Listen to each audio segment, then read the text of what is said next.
नमस्कार दोस्तों, स्वागत है आपको अपने YouTube चैनल ISPCS सॉल्यूशन पर। हम यूपीएससी का प्रीवियस ईयर क्वेश्चन देख रहे हैं, जिसमें एंशिएंट हिस्ट्री और मेडिएवल हिस्ट्री हमने ऑलरेडी कंप्लीट कर लिए हैं। आज से हम मॉडर्न हिस्ट्री देखेंगे, जिसका ये लेक्चर नंबर 1 है। चलते हैं हम अपने प्रश्नों की ओर।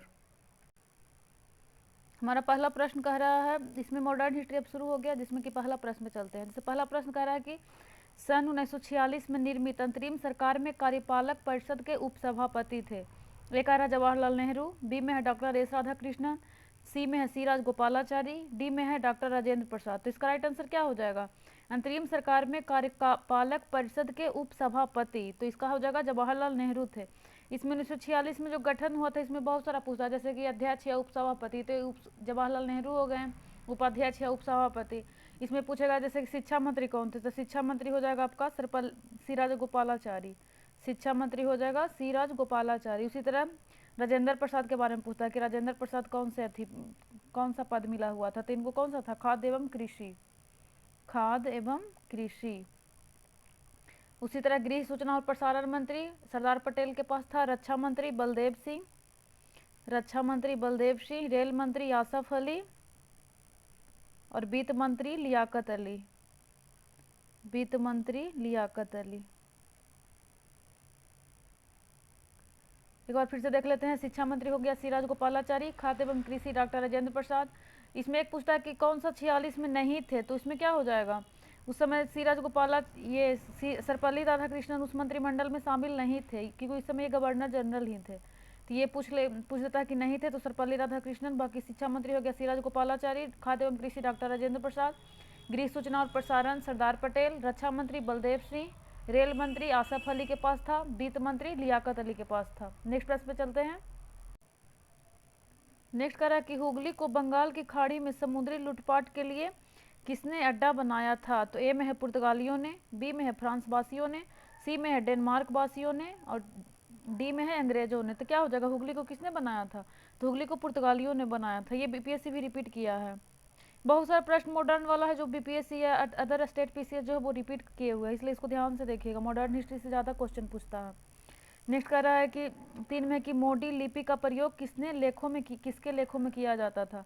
तो क्या हो जाएगा? ए में है बोडियारों के, बी में है जमोरिनों के, सी में है होयसलों के और डी में है मराठों के। तो मोडी लिपि है म से मोडी लिपि और म से मराठों के होता था प्रयोग। नेक्स्ट प्रश्न पे चलते हैं। नेक्स्ट में एक मानचित्र दिया हुआ और इसमें बताना है कि 1, 2, 3, 4 जो पॉइंट है वो कहाँ कहाँ स्थित था। तो एक में क्या बताना है कि जैसे सिंधिया, होलकर, गायकवाड़ और भोसले में से कौन था? तो इसका राइट आंसर क्या हो जाएगा? पहले बीपीएससी इस तरह का मैपिंग वाला प्रश्न पूछती थी, अब नहीं पूछती है। तो 1 में क्या हो जाएगा? सिंधिया, 2 में क्या है? होलकर और 3 में क्या है? गायकवाड़ और 4 में आपका हो जाएगा भोसले। तो इसमें जैसे इसमें थोड़ा सा देख लीजिए, सिंधिया किसकी राजधानी थी? सिंधिया ग्वालियर की राजधानी थी। उसी तरह होलकर इंदौर का होलकर था। उसके बाद गायकवाड़ किसका राजधानी था? तो बड़ौदा तथा भोसले किसका था? तो नागपुर का भोसले था। तो उसी के अनुसार अरेंज करना था। जैसे यहाँ पे 1 नंबर में क्या हो जाएगा? 1 में यहाँ पे ग्वालियर हो जाएगा, एमपी में पड़ता है। उसी तरह इंदौर हो जाएगा 2 नंबर, 3 में हो जाएगा आपका बड़ौदा गायकवाड़ और 4 में हो जाएगा यहाँ पे नागपुर, महाराष्ट्र में पड़ता है। तो सिंधिया, होलकर, गायकवाड़ और भोसले सबकी राजधानी दी हुई है इसमें। नेक्स्ट प्रश्न पे चलते हैं। नेक्स्ट कह रहा है कि निम्नलिखित में से कौन सा युग सही सुमेलित है? तो इसमें क्या है? ए में कह रहा है कि बक्सर का युद्ध मीर जाफर विरुद्ध क्लाइव, बी में कह रहा है बांडीबास का युद्ध फ्रांसीसी विरुद्ध ईस्ट इंडिया कंपनी, सी में कह रहा है कि जालियावाला का युद्ध डलहौजी विरुद्ध मराठे, डी में कह रहा है कि खेड़ा का युद्ध निजाम विरुद्ध ईस्ट इंडिया कंपनी। तो इसमें क्या हो जाएगा राइट आंसर? बक्सर का युद्ध सही सुमेलित पूछा है, तो बक्सर का युद्ध जाफर विरुद्ध क्लाइव, ये तो गलत है। बक्सर का युद्ध कब हुआ था? 1764 में। तो किसके बीच हुआ था बक्सर का युद्ध? इसमें अंग्रेजी कमांडर हेक्टर मुनरो था, एक तरफ अंग्रेज था। इधर क्या हो जाएगा? हेक्टर मुनरो वर्सेस किसके बीच हुआ था? तो इस तरफ मीर जाफर नहीं था, मीर कासिम था। प्लासी के युद्ध के बाद मीर जाफर, ये 1757 में जब प्लासी का युद्ध होता है उसके बाद मीर जाफर को बनाया जाता है। लेकिन उसके बाद जब ये भी थोड़ा सा इधर उधर करने लगता है तो फिर किसको बनाया जाता है? मीर कासिम को। लेकिन मीर कासिम थोड़ा सा महत्वाकांक्षी था, तो इसके कारण इसको फिर से हटा दिया जाता है। तो बाद में मिलकर किसके साथ मिलकर किया था? अवध के नवाब सुजाउद्दौला तथा शाह आलम द्वितीय मुगल सम्राट, तीनों मिलकर विरोध में रहता है। और एक तरफ रहता है अंग्रेज कमांडर हेक्टर मुनरो, तो क्या हो जाएगा, इधर मीर जाफर तो गलत हो जाएगा और क्लाइव भी गलत हो जाएगा। हेक्टर मुनरो, यहाँ पे मीर कासिम, शाह आलम द्वितीय और अवध का नवाब शुजा-उद-दौला रहता तो सही हो जाता। कब हुआ था तो बक्सर का युद्ध, तो 1764 में। दूसरा कह रहा है कि बांडीबास का युद्ध फ्रांसीसी विरुद्ध ईस्ट इंडिया कंपनी, तो ये बांडीबास तो सही है कि 17 फ्रांसीसी, एक तरफ फ्रांसीसी थे दूसरे तरफ ब्रिटिश ईस्ट इंडियन थे। कब हुआ था बांडीबास, 1760 में। अब इसमें थोड़ा सा ये देख लीजिए कि जैसे फ्रांसीसी का नेतृत्व किसने कर रहा था, तो काउंट डी लाली कर रहा था, और इधर ईस्ट इंडिया कंपनी का नेतृत्व आयर कूट कर रहा था, आयर कूट अंग्रेज का, और एक तरफ थे लाली। इसमें तो ये तो सही था, यानी यही सही आंसर हो जाएगा। तीसरा सीखवा है जालियांवाला का युद्ध डलहौजी विरुद्ध मराठे, तो ये तो गलत है। 13 अप्रैल 1919 में हुआ था। 13 अप्रैल 1919 को जालियांवाला बाग कांड जनरल डायर का आदेश था, उस समय डलहौजी नहीं था और न तो मराठी से कोई कनेक्शन नहीं है। डी में कह रहा है खेड़ा का युद्ध निजाम विरुद्ध ईस्ट इंडिया कंपनी, तो खेड़ा का युद्ध ये भी गलत है, 1707 में हुआ था। किसके किसके बीच हुआ था, तो ये साहू और एवं ताराबाई मराठे के उत्तराधिकारियों के बीच का युद्ध था। खेड़ा का युद्ध साहू जी एवं ताराबाई के बीच उत्तराधिकार का युद्ध था। तो राइट आंसर क्या हो गया, बांडीबास का युद्ध अंग्रेजों ब्रिटिश फ्रांसीसी के बीच, इससे इसका खात्मा हो जाता फ्रांसीसी का। नेक्स्ट प्रश्न पे चलते हैं।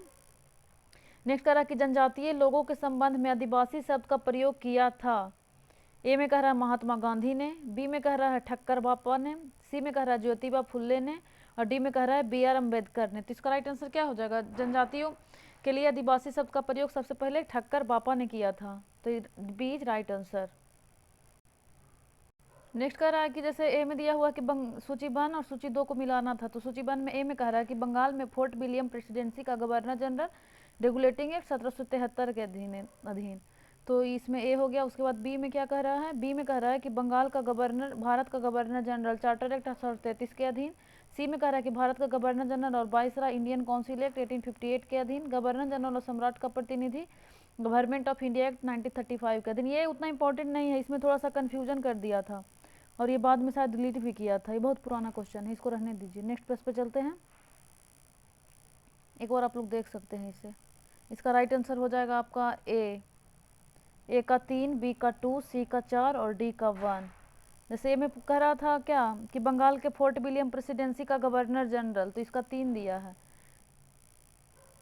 कि चार्ल्स कॉर्नवालिस का दूसरा अर्ल और पहला मार्की बरा। उसी तरह बी में कह रहा है कि भारत का गवर्नर जनरल चार्टर एक्ट 1833 के अधीन, तो बी में क्या है 2, James Andrew brown Ramsay Dalhousie का अर्ल और मार्की वरा। सी में कह रहा है भारत का गवर्नर जनरल और वाइसराय, तो इसका 4 दिया है लुइस माउंटबेटन बर्मा का अर्ल माउंटबेटन। और डी में कह रहा है गवर्नर जनरल और सम्राट का प्रतिनिधि, डी का 1 हो गया आर्कीवाल्ट पार्सिवल बावेल विस्काउंट और अर्ल बावेल। नेक्स्ट प्रश्न पे चलते हैं। नेक्स्ट कह रहा है कि उसका प्रमुख सिद्धांत प्रिंसिपल फोर्ट था सामाजिक और धार्मिक सुधार। कह रहा है कि किसी व्यक्ति के बारे में बताया जा रहा है ऊपर उसके बारे में, जैसे उसने सामाजिक बुराइयों के निराकरण के लिए विधान निर्माण का सहारा लिया और बाल विवाह पर्दा प्रथा के उन्मूलन के लिए अविराम परिश्रम किया। सामाजिक समस्याओं पर राष्ट्रीय स्तर पर विचार विमर्श को प्रोत्साहित करने हेतु उसने भारतीय राष्ट्रीय सामाजिक सम्मेलन का उद्घाटन किया, जिसके अधिवेशन बहुत वर्षों तक भारतीय राष्ट्रीय कांग्रेस के साथ होते रहे।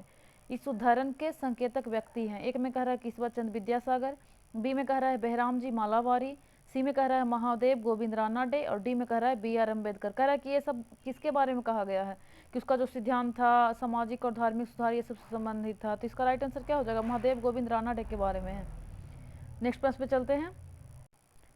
इसमें एक विज्ञापन दिया हुआ है और कह रहा है कि अगस्त के टाइम्स ऑफ इंडिया में 7 अगस्त को कब छपा था, किस साल में छपा था, 1931 में, 1929 में, 1921 में या 1896 में। तो इसका राइट आंसर हो जाएगा 1896 में छपा था, the marvel of the century वाला जो न्यूज़पेपर विज्ञापन था। नेक्स्ट प्रश्न पे चलते हैं। नेक्स्ट कह रहा है कि निम्न में से कौन सा प्रथम यूरोपियन व्यक्ति था जिसने भू क्षेत्र अर्जित करने के उद्देश्य से भारतीय राजाओं के झगड़े में भाग लेने की नीति आरंभ की। तो क्या हो जाएगा इसका, ए है क्लाइव, बी में है डुप्ले, सी में है अल्बुकर्क और डी में है वारेन हेस्टिंग। तो कौन, इसका राइट आंसर क्या हो जाएगा, इसका राइट आंसर हो जाएगा डुप्ले। यही बाद में जाकर सहायक संधि बनता है, जिसे सबसे ज़्यादा विस्तार किसने किया था, अंग्रेजी क्लाइव हो जाएगा, गवर्नर क्लाइव नहीं, सॉरी, इसका क्या हो जाएगा, बेलेजली ने सबसे ज़्यादा विस्तार दिया था सहायक संधि का, जिसके तहत भू क्षेत्र अर्जित किया जाता था। तो इसमें क्या हो जाएगा, इसका प्रारंभ डुप्ले ने किया था, लेकिन बाद में विस्तार दिया है सहायक संधि का बेलेजली ने। इसमें क्या होता था कि जैसे भू क्षेत्र अर्जित करने के उद्देश्य से भारतीय शासकों के आपसी झगड़े में भाग लेने की नीति आरंभ किया और बाद में धीरे धीरे उसको अपने अंडर में कर लिया जाता था। नेक्स्ट प्रश्न पे चल। नेक्स्ट कह रहा है कि भारतीय शिक्षा के निम्नलिखित युगांतकारी चरणों पर ध्यान दीजिए। ए में है हिंदू कॉलेज कलकत्ता, 2 में है कलकत्ता विश्वविद्यालय, 3 में है एडम की रिपोर्ट और 4 में है वुड का डिस्पैच। तो इसको अरेंज करना है कि कौन कौन सा कलानुक्रम में अरेंज करना है। तो सबसे पहले हिंदू कॉलेज कलकत्ता के बारे में देखते हैं। तो ये कब इसका स्थापना हुआ था, 1817 में। इसमें क्या डेविड हेयर एवं राजा राम मोहन द्वारा स्थापित किया गया था, जिसमें कि पाश्चात्य पद्धति पर उच्च शिक्षा देने वाला प्रथम कॉलेज था। तो यानी 1817 में हो जाएगा। दूसरा कह रहा है कलकत्ता विश्वविद्यालय। तो कलकत्ता विश्वविद्यालय की स्थापना कब हुई थी, तो 1858 में। लंदन विश्वविद्यालय के आधार पर हुआ था। एडम की रिपोर्ट कब आया था, तो एडम की रिपोर्ट आया था आपका 1835 में, विलियम बेंटी के समय शिक्षा पर संबंधित था। चौथा कह रहा है वुड का डिस्पैच। तो ये कब आया था, तो 1854 में। इसे क्या कहा जाता है, चार्ल्स वुड द्वारा लाया गया था, जिसे भारतीय शिक्षा का मैग्ना कार्टा कहा जाता है। तब इसको देख लीजिए कौन सा पहले हो जाएगा। सबसे पहले हो जाएगा हिंदू कॉलेज कलकत्ता 1817 में, सबसे पहले हो जाएगा आपका 1। उसके बाद क्या हो जाएगा एडम की रिपोर्ट यानी 3। उसके बाद क्या हो जाएगा 4 और उसके बाद 2। तो 1 3 4 2 ए is right answer. Hindu college Calcutta 1817 में, कलकत्ता विश्वविद्यालय 1858 में, एडम की रिपोर्ट 1835 में, वुड का डिस्पैच हो जाएगा 1854 में। नेक्स्ट प्रश्न पे चलते हैं। नेक्स्ट करा कि निम्नलिखित में से कौन सा 19वीं सदी के उत्तरार्ध में लिखा हुआ महत्वपूर्ण ऐतिहासिक उपन्यास है। ए में है रस्त गुप्तार, बी में है दुर्गेश नंदिनी, सी में है महारत, डी में है निबंध माला। तो इसका राइट आंसर क्या हो जाएगा, Durgesh Nandini, B is right answer. ये किसके द्वारा लिखा गया था, तो 19वीं सदी के उत्तरार्ध में बंकिम चंद्र चटर्जी द्वारा उड़ीसा युद्ध की पृष्ठभूमि पर आधारित ऐतिहासिक उपन्यास है दुर्गेश नंदिनी, बंकिम चंद्र चटर्जी द्वारा। नेक्स्ट प्रश्न चलते हैं। कह रहा है कि ठगों के दमन में निम्नलिखित में से कौन संबद्ध था। ए में है जनरल हेनरी प्रेंडरगास्ट, बी में है कैप्टन स्लीमैन, सी कह रहा है अलेक्जेंडर बंस पेम्बरटन, डी कह रहा है कैप्टन रॉबर्ट। तो इसका राइट आंसर क्या हो जाएगा, ठगों के उन्मूलन के लिए किसे नियुक्त किया गया था, तो कैप्टन स्लीमैन को नियुक्त किया गया था। ये बीपीएससी भी रिपीट किया है 2 बार प्रश्न को। नेक्स्ट प्रश्न पे चलते हैं। कह रहा है कि निम्नलिखित का सही कालानुक्रम क्या है। एक में है वुड का एजुकेशन डिस्पैच, 2 में है मैकाले का मिनट ऑफ एजुकेशन, 3 में है द सार्जेंट एजुकेशन रिपोर्ट और 4 में है इंडियन एजुकेशन या हंटर कमीशन। इसको एक दूसरे से अरेंज करना कि कौन सा क्रम सही होगा, 2 1 4 3 2 1 3 4 1 2 4 3 4 3 1 3। तो इसका राइट आंसर क्या हो जाएगा, 2 1 4 3। वुड का एजुकेशन डिस्पैच कब आया था, तो 1854 में। उसके बाद मैकाले का मिनट ऑन एजुकेशन कब आया था, तो मैकाले का मिनट ऑन एजुकेशन आया था आपका 1835 में।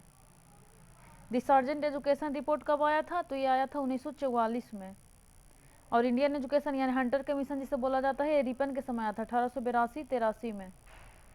तो क्या इसका अरेंज हो जाएगा आंसर, सबसे पहले हो गया आपका 1835 2, उसके बाद 1854, एक सेकेंड, हाँ 1835 था, उसके बाद 1854 हो गया, उसके बाद हो जाएगा आपका 82-83, उसके बाद 1944। यहाँ पे 19 था, हमको लगा 18, इसीलिए हम थोड़ा सा रुक गए। तो क्या हो गया 1835 1854 1882-83 1944, 2 1 4 3 हमारा सही आंसर है। नेक्स्ट प्रश्न पे चलते हैं। नेक्स्ट में कह रहा है कि एक तरफ सूची 1 है और सूची 2 है, इसके मिलान करना है। जैसे कह रहा है मोपला विद्रोह, पावना, एक्का आंदोलन, बिरसा मुंडा विद्रोह। एक तरफ स्टेट दिया हुआ कि किससे मिलान करना है। तो मोपला विद्रोह कब हुआ, मोपला विद्रोह का संबंध किससे है, तो एक से केरल से। केरल के मालाबार क्षेत्र में हुआ था, कब हुआ था, 1921 में। इसके नेता भी पूछ देता कभी कभी, तो क्या हो जाएगा, अली मुसलियार इसके नेता थे। नेक्स्ट कह रहा है पावना विद्रोह, तो पावना विद्रोह का संबंध किससे है, बंगाल से, तो 3 हो जाएगा। पावना विद्रोह बंगाल के पावना जिले में हुआ था 1870 में, 1870 के दशक में। इसके नेता कौन थे, तो इसमें 2-3 थे, जैसे ईशान चंद्र राय, केशव चंद्र राम, शंभूपाल आदि। उसी तरह एक्का आंदोलन का संबंध किससे है, तो एक्का आंदोलन का अवध से संबंधित है, जो वर्तमान यूपी में है। ये कब हुआ था, 1921-22 में हुआ था। इसके प्रमुख क्षेत्र है हरदोई, बहराइच, सुल्तानपुर, बाराबांकी, सीतापुर आदि। इसमें पूछ देगा जैसे कि एक्का का प्रमुख नेता कौन कौन थे, तो इसमें क्या हो जाएगा, मदार पासी और सहरेव। अब है बिरसा मुंडा विद्रोह, तो बिरसा मुंडा का संबंध किससे हो जाएगा, बचा ही है 1-2 बिहार से, बिहार और खासकर झारखंड के छोटा नागपुर में। उस समय झारखंड भी बिहार का हिस्सा हुआ करता था। ये कब हुआ था बिरसा मुंडा विद्रोह, तो 1899 में। इसके बिरसा मुंडा ये तो होंगे, इसका नेता भी बिरसा मुंडा ही थे। तो क्या हो जाएगा 1 3 4 2, ए इज राइट आंसर, ये हमारा सही आंसर है। नेक्स्ट प्रश्न पे चलते हैं। नेक्स्ट कह रहा है कि भारत में शिक्षित मध्य वर्ग ने ए कह रहा है कि 1857 ईस्वी के विद्रोह का विरोध किया था। बी कह रहा है कि 1857 ईस्वी के विद्रोह का समर्थन किया था। सी कह रहा है कि 1857 के विद्रोह को तटस्थता बनाए रखी थी। और डी में है कि देशी शासकों के विरुद्ध युद्ध किया था। तो इसका राइट आंसर क्या हो जाएगा? ना तो इन्होंने विरोध किया था और ना ही समर्थन, ये तटस्थता बनाए रखे थे। तो सी हमारा सही आंसर है। नेक्स्ट कह रहा है कि अवनींद्रनाथ टैगोर के बनाए चित्रों को वर्गीकृत किया गया है। ए में है यथार्थवादी, बी में है समाजवादी, सी में है पुनराजीवनवादी और डी में है प्रभाववादी। तो इसका राइट आंसर क्या हो जाएगा? इनको कहा जाता था पुनराजीवनवादी। ये हो जाएगा बंगाल के आधुनिक चित्रकार हैं इन्होंने, जिन्हें पुनराजीवनवादी आंदोलन के नेता के रूप में जाने जाते हैं, इसलिए इनका चित्र को वर्गीकृत भी उसी आधार पर किया गया है। नेक्स्ट कह रहा है कि ब्रिटिश शासन के दौरान भारत में उद्योगों का कोई स्वतंत्र विकास नहीं हुआ, इसका कारण था। ए कह रहा है उद्योगों का अभाव, बी कह रहा है विदेशी पूंजी की कमी, सी कह रहा है कि प्राकृतिक संसाधनों की कमी, डी कह रहा है कि धनिक वर्ग द्वारा भू संपत्ति में निवेश करने को तरजीह दिया जाना। तो इसका राइट आंसर क्या हो जाएगा? उद्योगों का अभाव था, इस कारण उद्योगों का कोई स्वतंत्र विकास नहीं हुआ था। तो इसका ए सही आंसर है। नेक्स्ट प्रश्न पे चलते हैं। नेक्स्ट कह रहा है कि भारत में बनने वाली सर्वप्रथम कथा या फिल्म टॉकी थी। ए में है हातिमताई, बी में है आलमारा, सी में है पुंडलिक और डी में है राजा हरिश्चंद्र। तो प्रथम टॉकी फिल्म कौन हो जाएगा? बोलने वाली फिल्म, तो ये तो आलमारा थी। आलमारा इसका सही आंसर हो जाएगा 19 का। नेक्स्ट प्रश्न पे चलते हैं। नेक्स्ट 20 में कह रहा है कि अफगानिस्तान के प्रति एक जोशभरी यानी अग्र यानी फॉरवर्ड नीति का अनुसरण करने वाला गवर्नर जनरल था। ए में है मिंटो, बी में है डफरिन, सी में है एल्गिन और डी में है लीटन। तो इसका राइट आंसर क्या हो जाएगा? लीटन। ये भी बीपीएससी में रिपीट किया था 65 में, 65th बीपीएससी। हमारा नेक्स्ट प्रश्न कह रहा है कि उस समय जब नेपोलियन की शक्ति के सामने यूरोप में साम्राज्य धाराशायी हो रहे थे, नीचे लिखे गवर्नर जनरलों में से किस एक ने भारत में ब्रिटिश पताका फहराए रखी? ए में है वारेन हेस्टिंग, बी में है लॉर्ड कर्नवालिस, सी में है लॉर्ड बेलेजली, डी में है लॉर्ड हेस्टिंग। तो इसका राइट आंसर क्या होगा? इसका राइट आंसर हो जाएगा लॉर्ड हेस्टिंग। कि जब नेपोलियन की शक्ति के सामने यूरोप में साम्राज्य धाराशायी हो रहे थे, तो वहाँ उस समय भारत में लॉर्ड हेस्टिंग का ही चल रहा था कार्यकाल। नेक्स्ट प्रश्न पे चलते हैं। नेक्स्ट कर रहा है कि निम्नलिखित कथनों में से कौन सा एक सही नहीं है? ए में है कि नील दर्पण नील की खेती करने वाले किसानों की शोषण पर आधारित नाटक था। बी में कह रहा है कि घासीराम कोतवाल नामक नाटक के लेखक का नाम विजय तेंदुलकर था। सी कह रहा है कि नवीन चंद्र दास लिखित नाटक नवाब बंगाल के अकाल पर आधारित था। डी कह रहा है कि उर्दू रंगमंच फारसी थिएटर पर आधारित बहुत अधिक आधारित हुआ करता था। तो इसका राइट आंसर क्या हो जाएगा? तो पहला कह रहा है कि नील दर्पण नील की खेती करने वाले किसानों के शोषण पर आधारित नाटक था, तो ये तो सही, इसमें गलत पूछ रहा था, कौन सा सही नहीं है। दूसरा कह रहा है कि घासीराम कोतवाल नामक नाटक के लेखक का नाम विजय तेंदुलकर था, तो ये भी सही है, एक मराठी नाटक हुआ करता था घासीराम कोतवाल। मराठी नाटक कब लिखा गया था? 1972 में घासीराम कोतवाल के द्वारा। इसके बाद है कि नवीन चंद्र दास लिखित नाटक नवाब बंगाल के अकाल पर आधारित था, तो ये गलत है, इसलिए पूछ रहा था, सही नहीं है, तो सी हो जाएगा। डी में कह रहा है कि उर्दू रंगमंच फारसी थिएटर पर बहुत अधिक आधारित करता था, तो ये भी सही है। अब नेक्स्ट प्रश्न पर चलते हैं। नील दर्पण को लेखक कौन है? नील दर्पण को हो जाएंगे दीनबंधु मित्र। इसमें जो नील विद्रोह हुआ था ना 1859 में, उसी पर आधारित था नील दर्पण। नील की खेती करने वाले वही किसानों के शोषण पर आधारित था। नेक्स्ट प्रश्न पर चलते हैं। नेक्स्ट कह रहा है कि एक तरफ पुस्तक दिया हुआ है, दूसरे तरफ लेखक है, इसका मिलान करना है। तो क्या हो जाएगा? एक में कह रहा है the first Indian bar of independent, B में है आनंद मठ, सी में है लाइफ डिवाइन और डी में है साधना। तो क्या हो जाएगा? The first Indian bar of independent, इधर है रविन्द्रनाथ टैगोर, 2 में है श्री अरविंद, 3 में है बंकिम चंद्र चटर्जी और 4 में है विनायक दामोदर सावरकर, वी डी सावरकर जिन्हें कहा जाता था। तो इसमें क्या हो जाएगा? The first Indian bar of independence, तो ये तो सिंपल है, वी डी सावरकर का था, तो 1 का 4 हो गया। उसी तरह आनंद मठ हो गया बंकिम चंद्र चटर्जी का, तो 3 हो गया। लाइफ डिवाइन तो ये श्री अरविंद का है और साधना रविन्द्रनाथ टैगोर का, तो क्या हो जाएगा? 1 का 4, 3, 2, 1, यानी ये हमारा राइट आंसर है। The first Indian bar of independent V D Savarkar, Anand Math Bankim Chandra Chatterjee, life divine Shri Aurobindo, Sadhana Rabindranath Tagore. Next प्रश्न पे चलते हैं। नेक्स्ट कह रहा है कि निम्नलिखित घटनाओं पर विचार कीजिए। 1 में है नील विद्रोह, 2 में है संथाल विद्रोह, 3 में है दक्कन दंगे और 4 में है सिपाही विद्रोह। इसको एक क्रमानुक्रम में सजाना है कि पहले कौन हुआ था उसके बाद कौन हुआ था। तो नील विद्रोह कब हुआ है? तो 1859 में, संतामन की क्रांति के बाद हुआ था। संताल संतामन क्रांति से पहले हुआ था तो 1855 में हुआ था। संथाल का नेता कौन थे? सिद्धू कान्हू। दक्कन कब हुआ था? तो 1875।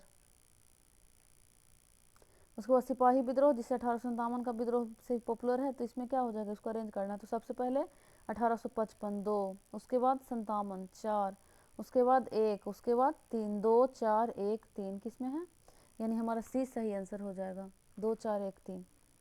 सॉरी ये इसका डी हो जाएगा, 2 4 1 3 है ना, तो डी हो जाएगा इसका राइट आंसर। नेक्स्ट प्रश्न पर चलते हैं। कह रहा है कि सूची 1 से सूची 2 को मिलाना है। तो इसमें क्या हो जाएगा, एक तरफ वर्ष दिया हुआ है, दूसरे तरफ घटना दिया हुआ है।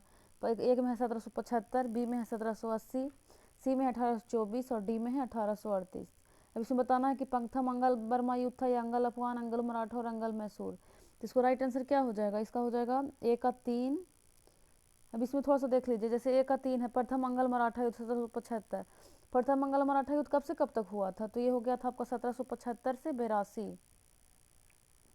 इस समय इसका अंत किससे हुआ था, तो प्रथम अंगल मराठा युद्ध का अंत हुआ था सलवाई की संधि से, सलवाई की संधि। और इस समय गवर्नर जनरल भी पूछ जाता है कौन था, तो वारेन हेस्टिंग, वारेन हेस्टिंग। इसमें एक चीज़ और देख सकते हैं कि जिस समय फर्स्ट अंगल मराठा युद्ध हो रहा था उसी समय द्वितीय अंगल मैसूर भी हो रहा था। ये कब से कब तक हुआ था, तो 80 में शुरू हुआ था और 84 तक चला था। तो ए का क्या होता, ए का हो जाएगा आपका 3 और बी का 4।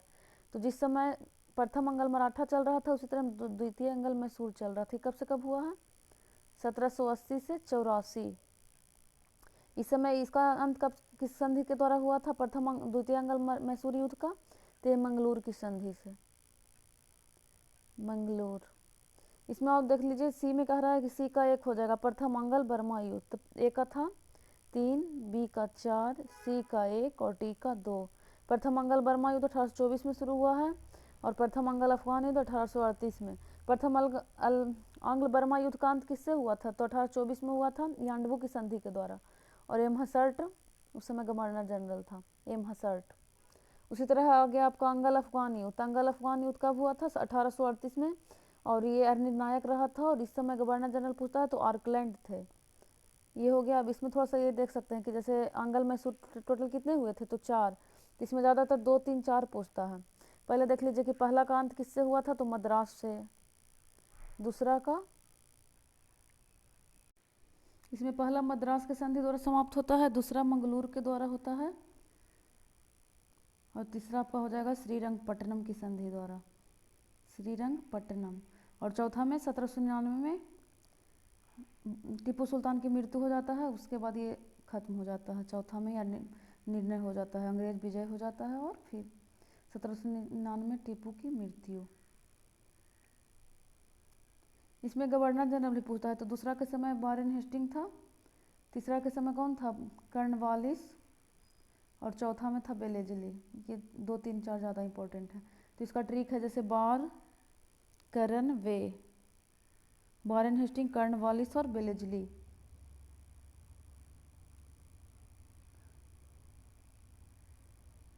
नेक्स्ट प्रश्न पे चलते हैं। इसका राइट आंसर था ए का 3 4 1 2, 1775 3, इसमें 4 1 और 2। नेक्स्ट कह रहा है कि ब्रिटिश भारतीय राज क्षेत्र का अंतिम प्रमुख विस्तार हुआ।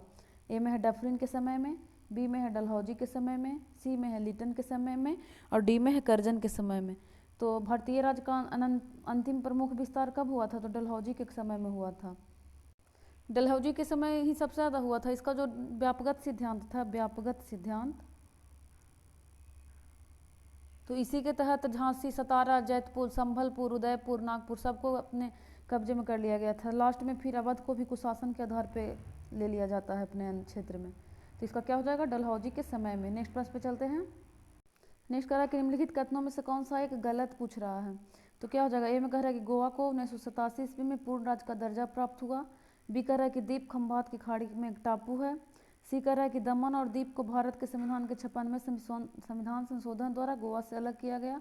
और डी कह रहा है कि दादर और नगर हवेली 1954 ईस्वी तक फ्रांसीसी औपनिवेशिक शासन के अंतर्गत थे। तो इसका राइट आंसर क्या हो जाएगा? जैसे ए में तो है कि गोवा को 1987 में पूर्ण राज्य का दर्जा प्राप्त हुआ, तो ये तो सही है। बी में कह रहा है कि द्वीप खंबात की खाड़ी में एक टापू है, तो ये भी सही है।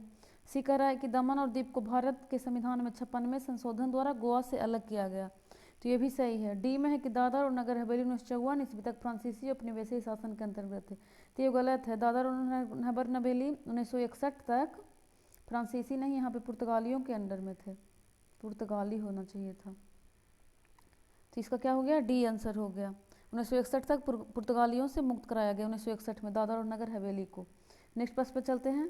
नेक्स्ट कह रहा है कि निम्नलिखित भारतीय शासकों में से कौन था जिसने विदेशों में आधुनिक पद्धति से दूतावास स्थापित किए थे? ए में है हैदर अली, बी में है मीर कासिम, सी में है शाह आलम द्वितीय और डी में है टीपू सुल्तान। तो इसका क्या हो जाएगा? विदेशों में आधुनिक पद्धति से दूतावास स्थापित करवाया था, तो ये टीपू सुल्तान था। इसका राइट आंसर हो जाएगा डी, टीपू सुल्तान। टीपू सुल्तान नहीं करवाया था, ये आपका फ्रांस, तुर्की और इजिप्ट में दूतावास बनवाए और वहाँ अपने दूत भेजे। साथ ही इन्होंने और क्या क्या किया था? तो जैकोबिन दल की सदस्यता ली थी और श्रीरंगपट्टनम में स्वतंत्रता का वृक्ष लगवाया था। ये भी पूछता है कि स्वतंत्रता का वृक्ष किसने लगवाया।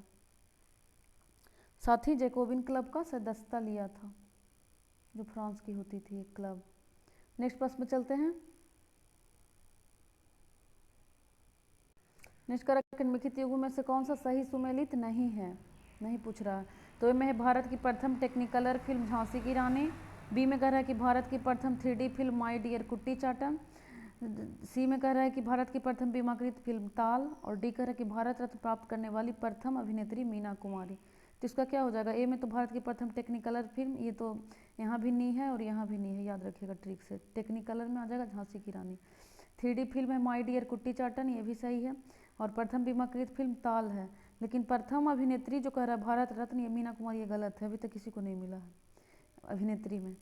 नेक्स्ट प्रश्न पर चलते हैं। 30 में कह रहा है कि चिरस्थायी बंदोबस्त 1793 ईस्वी के अंतर्गत जमींदारों से अपेक्षा की गई थी कि वे खेतिहरों को पट्टा जारी करेंगे। अनेक जमींदारों ने पट्टे जारी नहीं किए, इसका कारण था। ये कह रहा है कि जमींदारों के ऊपर किसानों का विश्वास था। बी कह रहा है कि जमींदारों के ऊपर कोई सरकारी नियंत्रण नहीं था। सी कह रहा है कि यह ब्रिटिश सरकार की जिम्मेदारी थी। डी कह रहा है खेतिहरों की दिलचस्पी पट्टा प्राप्त करने में नहीं थी। इसका राइट आंसर क्या हो जाएगा? इसका बी सही आंसर है कि जमींदारों के ऊपर कोई सरकारी नियंत्रण नहीं था।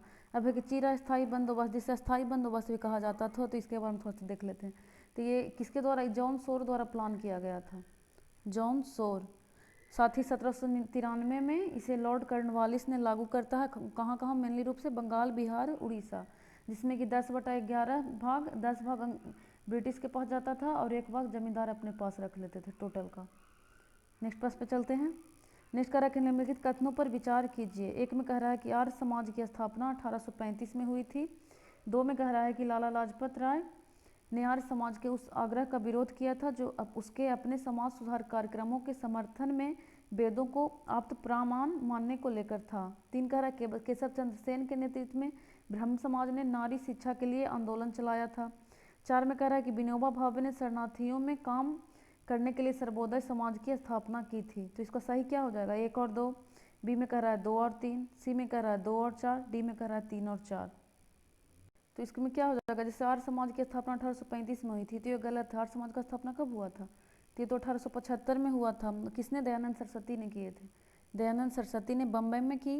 और लाला लाजपत राय जो थे, इसमें कह रहा है कि लाला लाजपत राय ने आर्य समाज के उस आग्रह का विरोध किया था, नहीं, ये समर्थन में थे, ये भी गलत हो गया। नेक्स्ट कह रहा है केशव चंद्र सेन के नेतृत्व में ब्रह्म समाज ने नारी शिक्षा के लिए आंदोलन चलाया था, तो ये सही है। 4 नंबर कह रहा है कि विनोबा भावे ने शरणार्थियों में काम करने के लिए सर्वोदय समाज की स्थापना की थी, तो ये भी सही है। सर्वोदय समाज विनोबा भावे ने किया था। तो क्या हो जाएगा इसका? केवल 3 और 4 जो है वो सही है। नेक्स्ट प्रश्न पर चलते हैं। नेक्स्ट कह रहा है कि निम्नलिखित अंग्रेजों में से कौन था जिसने सर्वप्रथम भगवत गीता का अंग्रेजी में अनुवाद किया था? ए में है विलियम जोन्स, बी में है चार्ल्स विल्किंस, सी में है अलेक्जेंडर किंगहम और डी में है जॉन मार्शल। तो इसका राइट आंसर क्या हो जाएगा? भगवत गीता का अंग्रेजी में अनुवाद चार्ल्स विल्किंस ने किया था, यानी कि बी हमारा सही आंसर है भगवत गीता का। साथ ही इन्होंने फारसी तथा बांग्ला मुद्रण के लिए ढलाई के अक्षरों का आविष्कार किया है। और एशियाटिक सोसाइटी का क्या? विलियम जोन्स हो जाएगा एशियाटिक सोसाइटी, 1783 में किया था एशियाटिक सोसाइटी।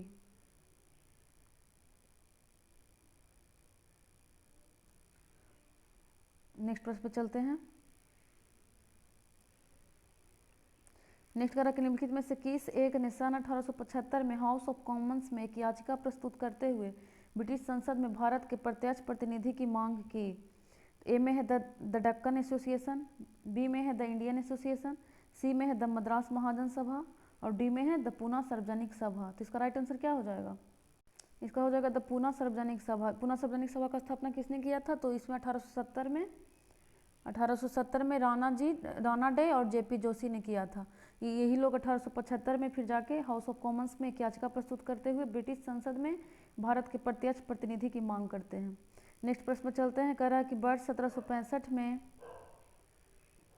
1765 में दीवानी प्रदान किए जाने के बाद ब्रिटिश सबसे पहले निम्नलिखित में से किस पर्वतीय जनजाति के संपर्क में आए? ए में है गारो, बी में है खासी, सी में है कुक्की और डी में है टिपरा। तो क्या सबसे पहले किसके में? खासी।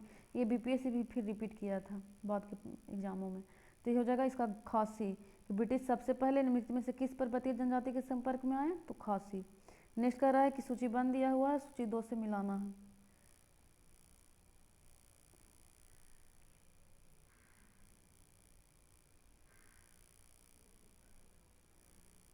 एक तरफ सरकार के अधिनियम है और दूसरा तरफ प्रावधान है कि इसमें क्या किया गया। तो charter act 1813, regulating act of 1858, Pitt's India act. अब इससे दूसरे तरफ मिलान करना है। तो इसमें क्या हो जाएगा? जैसे चार्टर एक्ट 1813 है तो इसमें 2 हो जाएगा कि भारत में कंपनी का व्यापार का अधिकार समाप्त कर दिया गया था लेकिन चीन के साथ तथा चाय का व्यापार कंटिन्यू रहा था। दूसरा में है कि रेगुलेटिंग एक्ट 1773 वाला, 1773। तो इसमें क्या हो जाएगा? इसका हो जाएगा कंपनी के निदेशकों को कंपनी के प्रबंधन संबंधी सभी पत्राचार और दस्तावेज ब्रिटिश सरकार को प्रस्तुत करने को कहा गया। तो इसका हो जाएगा 4। उसी तरह एक्ट ऑफ 1858। तो इसमें क्या हो जाएगा? इसका है कि शासन का अधिकार 3 नंबर ईस्ट इंडिया कंपनी से ब्रिटिश क्राउन को हस्तांतरित कर दिया गया। उसी समय फिर गवर्नर जनरल को वायसराय कहा जाता है, वायसराय नामकरण किया जाता है। और फिर बहुत सारा इसमें प्रावधान किया गया था। एक सचिव की नियुक्ति होती है। नेक्स्ट है पिट्स इंडिया एक्ट 1784 में जो आया था। तो इसका क्या हो जाएगा? एक भारत में ईस्ट इंडिया कंपनी के कार्यों को पूरी तरह विनियमित करने के लिए ब्रिटेन में एक बोर्ड ऑफ कंट्रोल स्थापित किया गया। 1784 के तहत एक द्वैध शासन आया था, द्वैध शासन। तो क्या हो गया आंसर? 2, 4, 3 और 1, 2, 4, 3, 1। नेक्स्ट प्रश्न पे चलते हैं। नेक्स्ट करा कि ब्रिटिश इंडिया के निम्नलिखित में से किस एक अधिनियम में सामूहिक कार्यचालन के स्थान पर विभाग या विभागीय पद्धति द्वारा वायसराय के कार्यकारी परिषद पर उनके प्राधिकार और बल प्रदान किया? ए में है इंडियन काउंसिल एक्ट 1861, बी में है गवर्नमेंट ऑफ इंडिया एक्ट 1858, सी में इंडियन काउंसिल एक्ट 1892 और डी का रहा इंडियन काउंसिल एक्ट 1909। तो इसका राइट आंसर क्या हो जाएगा? इसका राइट आंसर है इंडियन काउंसिल एक्ट 1861। इसी के द्वारा सामूहिक कार्यचालन के स्थान पर विभाग या विभागीय पद्धति द्वारा वायसराय की कार्यकारिणी परिषद पर उनके प्राधिकार और बल प्रदान किया गया था। नेक्स्ट प्रश्न हमारा कह रहा है, कल हम लोग यहाँ तक देख लिए थे कि ब्रिटिश इंडिया के निम्नलिखित में से किस एक अधिनियम में सामूहिक कार्यचालन के स्थान पर विभाग या विभागीय पद्धति द्वारा वायसराय की कार्यकारी परिषद पर उनके प्राधिकार को और बल प्रदान किया। तो इसका राइट आंसर क्या था? कि इंडियन काउंसिल एक्ट 1861 ने। नेक्स्ट प्रश्न पर चलते हैं। नेक्स्ट कह रहा है कि भारत में उपनिवेशी काल में व्हिटली आयोग का उद्देश्य था। ए में है और आगे राजनीतिक सुधारों के लिए भारत की क्षमता का पुनरीक्षण, बी कह रहा है कि श्रमिकों की मौजूदा परिस्थितियों पर प्रतिवेदन कर सिफारिशें प्रस्तुत करना, सी कह रहा है कि भारत में वित्तीय सुधारों के लिए योजना को तैयार करना, डी कह रहा है कि भारत में प्रशासनिक सेवाओं के लिए विस्तृत पद्धतियाँ विकसित करना। तो व्हिटली आयोग का उद्देश्य क्या था? इसका राइट आंसर क्या हो जाएगा? व्हिटली आयोग का उद्देश्य था। तो इसमें बी है कि श्रमिकों की मौजूदा परिस्थितियों पर प्रतिवेदन कर सिफारिशें प्रस्तुत करना। नेक्स्ट प्रश्न पे चलते हैं। नेक्स्ट कह रहा है कि भारत में यूरोपीय शक्तियों के प्रवेश के संदर्भ में निम्न में से कौन सा कथन सही नहीं है? ए में है कि पुर्तगालियों ने 1499 ईस्वी में गोवा पर कब्जा कर लिया था, बी कह रहा है कि अंग्रेजों ने अपना पहला खरखाना दक्षिण भारत में मछलीपट्टनम में लगाया, सी कह रहा है कि पूर्वी भारत में अंग्रेजी कंपनी ने 1633 में उड़ीसा में पहला कारखाना लगाया, डी कह रहा है कि डुप्ले के नेतृत्व में फ्रांसीसियों ने 1746 में मद्रास पर कब्जा किया था। तो इसका राइट आंसर क्या कह रहा है? कौन सा सही नहीं है? तो इसमें हो जाएगा कि पुर्तगालियों ने 1499 ईस्वी में गोवा पर कब्जा किया था। तो ये 1499 में नहीं किया था, कब किया था? 1510 में। ये फिर 2015 में भी ये प्रश्न रिपीट किया था यूपीएससी। और यहाँ पे गोवा पर कब्जा किया था। गोवा किससे लिया था? तो बीजापुर के जो शासक थे उनसे छीनकर गोवा पर कब्जा कर लिया था 1510 में। और इसमें यह भी पूछता कि गोवा को राजधानी कब बनाया गया था? तो गोवा को राजधानी कब बनाया गया था? 1530 में। बीकारा के अंग्रेजों ने अपना पहला कारखाना दक्षिण भारत में मछलीपट्टनम में लगाया। तो ये तो सही है, दक्षिण भारत में मछलीपट्टनम में। उसके बाद पूर्वी भारत में अंग्रेज कंपनी ने 1633 में उड़ीसा में पहला कारखाना लगाया। तो पूर्वी यहाँ पे जो था उड़ीसा में लगाया था, दक्षिण में पूछेगा तो मसूलीपट्टनम, और ऐसे पूछता है तो सूरत हो जाता है। डी में कह रहा है कि डुप्ले के नेतृत्व में फ्रांसीसियों ने 1746 में मद्रास पर कब्जा किया था। तो ये तो सही है, जो प्रथम आंग्ल कर्नाटक वार होता है उसी के तहत फ्रांसीसियों ने 1746 में मद्रास पर कब्जा किया था। उसके पहले किया था मद्रास में, फिर वापस हो जाता है फर्स्ट एंग्लो कर्नाटक वार में 1786 से 48 में। नेक्स्ट क्लास पे चलते हैं। इसका राइट आंसर ये हो जाएगा कि पुर्तगालियों ने जो है ना लिखा कि 1499 में, तो इसीलिए गलत हो गया था, नहीं पूछा था ना। नेक्स्ट कह रहा है कि भारत में फ्रांसीसियों ने अपना सबसे पहला कारखाना निम्न स्थानों में से कहाँ लगाया? ए में है सूरत, बी में है पुलिकट, सी में है कोचीन और डी में है कासिम बाजार। तो इसका राइट आंसर क्या हो जाएगा? इसका भी जैसे ब्रिटिश का था उसी तरह इसका भी सूरत था और फिर मसूलीपट्टनम, उसी तरह इसका भी फ्रांसीसियों का भी सूरत ही था। तो क्या हो जाएगा? सबसे पहला कारखाना सूरत में लगाया था। इसमें ये देख सकते हैं कि सबसे पहले फ्रांसीसी कंपनी का स्थापना कब हुआ था? तो 1664 में किया था। किसने? कोलबर्ट द्वारा। कोलबर्ट द्वारा। और वहीं सूरत में कारखाना कब स्थापित किया था? तो 1668 में। नेक्स्ट पेज पे चलते हैं। नेक्स्ट करा कि 1854 में उड विज्ञप्ति यानी जिसे उड डिस्पैच में अभिव्यक्त शिक्षा का लक्ष्य था। एक कह रहा है कि देसी भारतीयों के लिए रोजगार के अवसर उत्पन्न करना। बी कह रहा है भारत में पाश्चात्य संस्कृति का प्रचार। सी कह रहा है कि अंग्रेजी भाषा के माध्यम का प्रयोग कर लोगों में साक्षरता को बढ़ावा देना।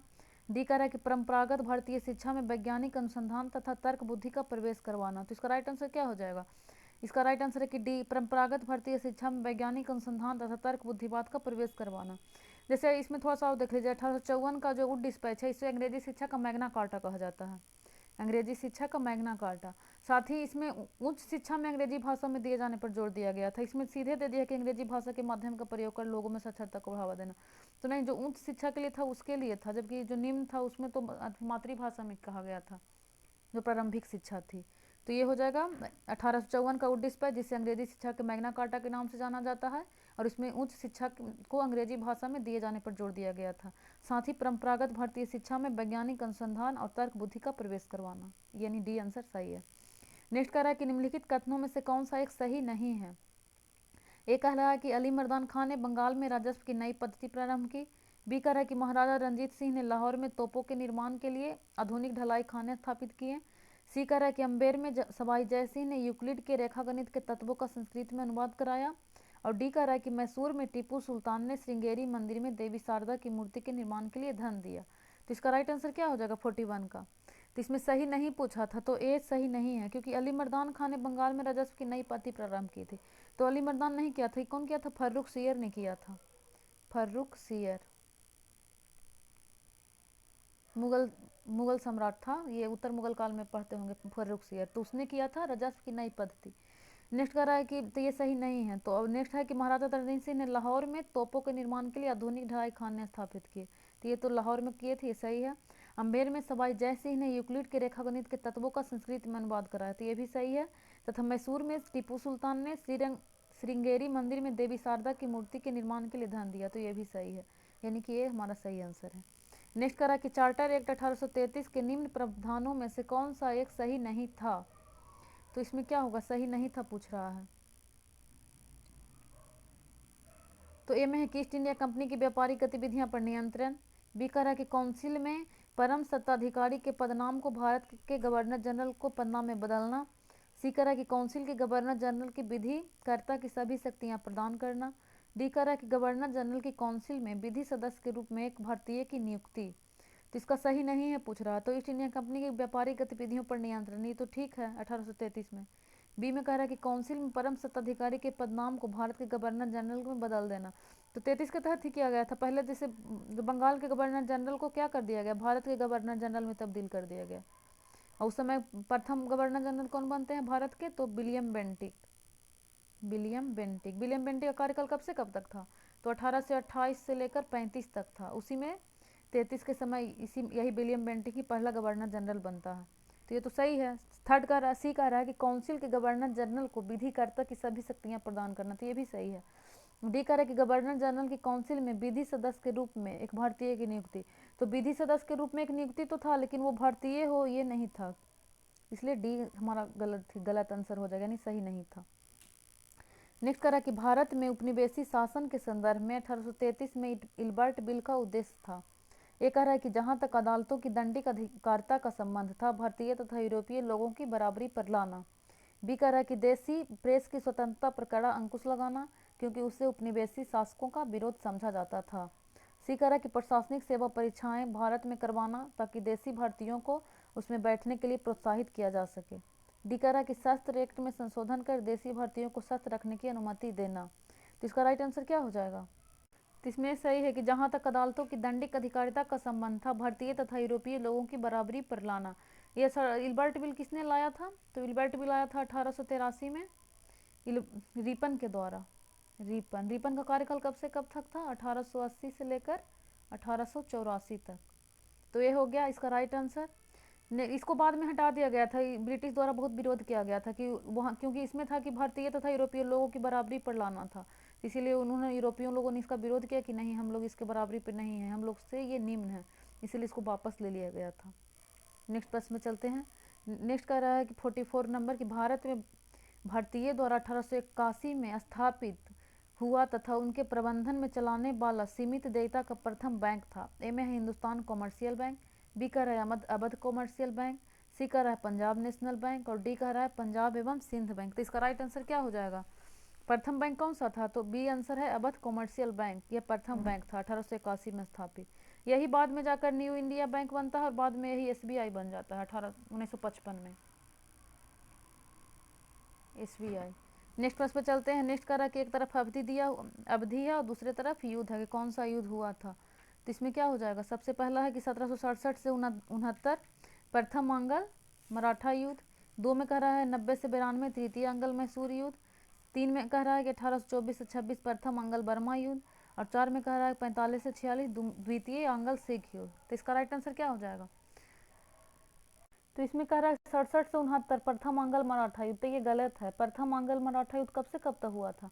1775 से 82, जबकि 67 से 69 प्रथम मंगल में सूर्य युद्ध हुआ था 67 से 69 में, यानी कि ये गलत हो गया। अंगल मराठा हुआ था 75 से 82। दूसरा सेकंड कह रहा है कि 90 से 92 में तृतीय अंगल मैसूर युद्ध, तो सही है। प्रथम हुआ था 67 से 69 अंगल मैसूर, दूसरा अंगल मैसूर कब से कब तक हुआ था? तो 80 से 84 तक। थर्ड हुआ है 1790 से 92 और चौथा हुआ है 1799 में। नेक्स्ट कह रहा है कि 1824 से 26 में प्रथम आंगल बर्मा युद्ध, तो ये भी सही है। चौथा कह रहा है कि 45-46 ईस्वी द्वितीय आंगल सिख युद्ध, तो ये गलत है। कब से कब तक हुआ द्वितीय आंगल सिख? 1848 से लेकर 49 तक। तो इसमें क्या हो गया राइट आंसर? यानी कि 2 और 3 हमारा राइट आंसर है। नेक्स्ट प्रश्न पर चलते हैं। इसमें कह रहा है कि निम्नलिखित युगों में से कौन सा एक सही सुमेलित नहीं है? तो ए में है Pitt's India Act Warren Hasting, B में है doctrine of lapse Dalhousie, C कह रहा है वर्नाकुलर प्रेस एक्ट कर्जन और डी कह रहा है कि इल्बर्ट बिल रिपन। तो क्या हो जाएगा? Pitt's India Act Warren Hasting, ये तो सही है। उसके बाद है डॉक्ट्रिन ऑफ लैप्स, तो डलहौजी, ये भी सही है। जबकि वर्नाकुलर प्रेस एक्ट कर्जन ये गलत है। वर्नाकुलर प्रेस एक्ट कौन लाया था? तो ये लीटन के द्वारा लाया गया था। कब लाया गया था? 1878 में, 1878 में, जिसको रिपन ने फिर खत्म कर दिया था। कब? 1882 में। तो हमारा ये सी आंसर सही हो जाएगा, जबकि इल्बर्ट बिल रिपन ये सही है। नेक्स्ट प्रश्न पे चलते हैं। नेक्स्ट कह रहा है कि भारत में ब्रिटिश साम्राज्य के दौरान निम्नलिखित वायसरायों पर विचार कीजिए। 1 में है लॉर्ड कर्जन, 2 में है लॉर्ड चेम्सफोर्ड, 3 में है लॉर्ड हार्डिंग और 4 में है लॉर्ड इरविन। तो इसमें क्या हो जाएगा? इसको कालानुक्रम में व्यवस्थित करना है कि सबसे पहले कौन आएगा, उसके बाद कौन आएगा। तो कर्जन का कार्य कब से कब तक था? 1899। हम लोग एक इसमें गवर्नर जनरल का एक डाले हैं शॉर्ट में, उसमें सारा दिया हुआ है एक साथ क्रम में कौन कौन कब बना था। तो इसमें हो गया 1899 से 1905 इसका कार्यकाल था कर्जन का। उसके बाद लॉर्ड चेम्सफोर्ड का कब से कब तक था? तो इसका तो 1916 से 21 था, 16 से 21। इसी समय 1919 में आता है मॉन्टेग्यू चेम्सफोर्ड अधिनियम 19 में, यानी कि 16 से 21 था इसका। 16 से 21। उसके बाद है लॉर्ड हार्डिंग, तो लॉर्ड हार्डिंग का कब से कम था, 1910 से 16। 1910 इसी में 11 में हो जाता है। 1911 में दिल्ली दरबार लगता है, जिसमें बहुत सारे घोषणाएं होती है कि दिल्ली को राजधानी बनाया जाएगा, बिहार को अलग करने की बात की गई थी, साथ ही पहले से जो बंगाल विभाजन था उसको रद्द कर किया गया था लॉर्ड हार्डिंग के काल में ही। उसके बाद लॉर्ड इरविन का कब से कब था, इसमें गांधी इरविन पैक्ट हुआ था, तो उससे याद रखिएगा कि 26 से 31 तक था। 31 में ही 5 मार्च 1931 को गांधी पैक्ट करवाता है इरविन ही, गांधी इरविन समझौता। इसमें कौन हो जाएगा सबसे पहले, 1899 से 1905, तो हो गया आपका एक। उसके बाद आ गया 1916 से, पहले 1911 से 16 है, 1910 से 16 है, तो 10 से 16 यानी कि 3। उसके बाद 1621 यानी कि 2। उसके बाद 26 से 31, तो क्या हो जाएगा 4, तो 1 3 2 4, यानी कि 1 3 2 4 हमारा राइट आंसर है। तो क्या हो जाएगा 1 3 2 4, ये हमारा सही हो गया। नेक्स्ट प्रश्न पर चलते हैं। इसमें थोड़ा सा देख सकते हैं गवर्नर जनरल को जो सूची है, इसमें ऐसे देख सकते हैं जैसे कि बंगाल का गवर्नर था तो क्लाइव था, उसके बाद हॉलवेल, फिर बेंसीटाट, फिर क्लाइव सन 65 से 67 में आता है। उसके बाद क्या हो जाएगा, क्लाइव 65 से 67 रहता है, फिर बारलेस रहता है 67 से 69, फिर कार्टियर आता है, फिर बंगाल के गवर्नर जनरल बनता है, तो फिर वारेन हेस्टिंग, उसके बाद कार्नवालिस, फिर जॉन सोर, बेलेजली, उसके बाद आता है आपका बार्लो, मिंटो प्रथम, लॉर्ड हेस्टिंग, एडम्स, एम हसैट, फिर विलियम बेंटिक 28 से 35। इसके बाद ज़्यादा इंपॉर्टेंट हो जाता है कि कौन कौन कब बनता है। जैसे देखिएगा इसका क्या है, इसके बाद विलियम बेंटिक आ जाता है आपका 33 में भारत का गवर्नर जनरल को, फिर बंगाल के गवर्नर जनरल को भारत के गवर्नर जनरल बना दिया जाता है, तो फिर विलियम बेंटिक 28 से 35 रहता है। उसके बाद मेटकॉफ, ऑकलैंड, एलनबरो, फिर हार्डिंग वन है 44 से 48, फिर आ जाता है आपका डलहौजी 48 से 56। उसके बाद कैनिंग आता है 56 से 62। इसी के समय आपका 1857 का विद्रोह होता है कैनिंग में ही। उसके बाद विद्रोह के बाद क्या होता है कि जो गवर्नर है उसको वाइसराय में बदल दिया जाता है, तो इसके बाद फिर वाइसराय बन जाता है। वाइसराय के बाद वाला ज़्यादा इंपॉर्टेंट हो जाता है। इसके बाद वाला जैसे है लॉरेंस, इसके बाद में 69 से 72 पहली बार जनगणना इसके काल में होता है। फिर नॉर्थब्रुक 72 से 76। उसके बाद लीटन 76 से 80। उसके बाद हो गया रिपन 80 से 84। उसके बाद आ जाएगा लैंसडाउन 88 से 94, फिर एल्गिन द्वितीय 94 से 99। उसके बाद फिर है आपका करजन 99 से 5, 99 से 5 हो गया। फिर मिंटो द्वितीय 5 से 10, हार्डिंग द्वितीय 10 से 16। उसके बाद चेम्सफोर्ड 16 से 21, रीडिंग 21 से 26, इरविन 26 से 31, फिर बेलिंगटन है 31 से 36, फिर लिनलिथगो है 36 से 43। उसके बाद आता है बेबल 43 से 47। उसके बाद माउंटबेटन है 47 से 48। उसके बाद लास्ट में है सिराज गोपालाचारी। उसके बाद सीधे सिराज गोपालाचारी हो जाएगा। ये प्रथम भर्ती ये भी थे और लास्ट भी थे, यही हो गया। नेक्स्ट प्रश्न पे चलते हैं हम लोग। इसको एक बार अपन खुद से देख लीजिएगा रोक कर। नेक्स्ट कह रहा है कि भारत में ब्रिटिश शासन की निम्नलिखित देसी रियासतों के बारे में विचार कीजिए। ए में है झांसी, बी में है संबलपुर और सी में है सतारा। तो कह रहा है कि सही कालानुक्रम का जिसमें अंग्रेजों द्वारा कब्जा कर लिए गए थे, तो क्या हो जाएगा 1 2 3 2 3 4, इसमें देखना है 1 2 3 1 3 2 और 3 2 1 और 3 1 2। तो क्या हो जाएगा झांसी को कब कब्जा किया गया था, तो 1854 में, 1854 में। संबलपुर को 1849 में, और सतारा को हो जाएगा आपका 1848 में। तो इसको सबसे पहले क्या हो जाएगा, सबसे पहले हो जाएगा आपका सी यानी कि 3। उसके बाद हो जाएगा आपका 2, उसके बाद 1 यानी कि सी आंसर हो जाएगा। इसको 3 मान लीजिए, 1 2 3 मान के बना लीजिए। तो 3 हो गया, फिर 2 हो गया, फिर 1 हो गया, यानी कि सी हमारा राइट आंसर है। नेक्स्ट प्रश्न पर चलते हैं। कह रहा है कि पहला में है कि पानीपत के तृतीय युद्ध में अहमद शाह अब्दाली ने इब्राहिम लोदी को पराजित किया। 2 कह रहा है कि तृतीय अंगल मैसूर युद्ध में टीपू सुल्तान की मृत्यु हुई। 3 कर रहा है कि प्लासी के युद्ध में नवाब सिराजुद्दौला की पराजय के लिए मीर जाफर ने अंग्रेजों से मिलकर षड्यंत्र रचा। तो इसमें क्या हो जाएगा, एक नंबर पहला तो है कि पानीपत के तृतीय युद्ध में अहमद शाह अब्दाली ने इब्राहिम लोदी को पराजित किया था। तो नहीं, इब्राहिम लोदी को पराजित नहीं किया था, किसको किया था, मराठे को। पानीपत का तृतीय युद्ध कब हुआ था, तो 1761 में, जिसमें क्या अहमद शाह अब्दाली विजय होता है और मराठे हार जाते हैं। दूसरा कह रहा है कि तृतीय एंगल मैसूर युद्ध में टीपू सुल्तान की मृत्यु हुई। तो ये गलत है, कब मृत्यु हुआ था, उसको चौथा एंगल मैसूर, यहाँ तृतीय की जगह पे फोर्थ होता, 1799 में मृत्यु होता है। अब तीसरा में कह रहा है कि प्लासी के युद्ध में नवाब सिराजुद्दौला की पराजय के लिए मीर जाफर जो गद्दार निकल जाता है वो अंग्रेजों से मिल जाता है। तो ये तो सही है। प्लासी का युद्ध कब हुआ था? तो 1757 में। पूछता था किस नदी के किनारे है? तो भागीरथी नदी के किनारे, बंगाल के नदिया जिले में भागीरथी नदी। तो इसका क्या हो जाएगा? इसमें पूछ रहा था कि कौन सा सही है, कौन सा सही है। तो इसमें केवल 3 सही है, बाकी 1 और 2 तो गलत है। तो 1 इसमें भी कट जाता, 2 इसमें भी कट जाता, तो केवल 3 हमारा सही है। नेक्स्ट कर रहा है कि कुंवर सिंह 1857 ईस्वी में विद्रोह के प्रमुख नायक थे, वह निम्नलिखित में से किससे संबंध थे? ए में है बिहार, बी में है मध्य प्रदेश, सी में है राजस्थान और डी में है यूपी। तो इसका राइट आंसर क्या हो जाएगा? कुंवर सिंह बिहार के जगदीशपुर के नेता थे और बहुत अधिक उम्र होने के बावजूद बहुत अच्छे से लड़े थे बिहार के जगदीशपुर में, बिहार के जगदीशपुर। निम्नलिखित में से कौन सा एक क्षेत्र 1857 ईस्वी के विद्रोह से प्रभावित नहीं था? तो ए में है झांसी, बी में है चित्तौड़, सी में है जगदीशपुर, डी में है लखनऊ। तो प्रभावित नहीं था, तो चित्तौड़ प्रभावित नहीं था, जबकि झांसी से कौन लड़े थे? तो इसमें तो बहुत पॉपुलर है लक्ष्मीबाई।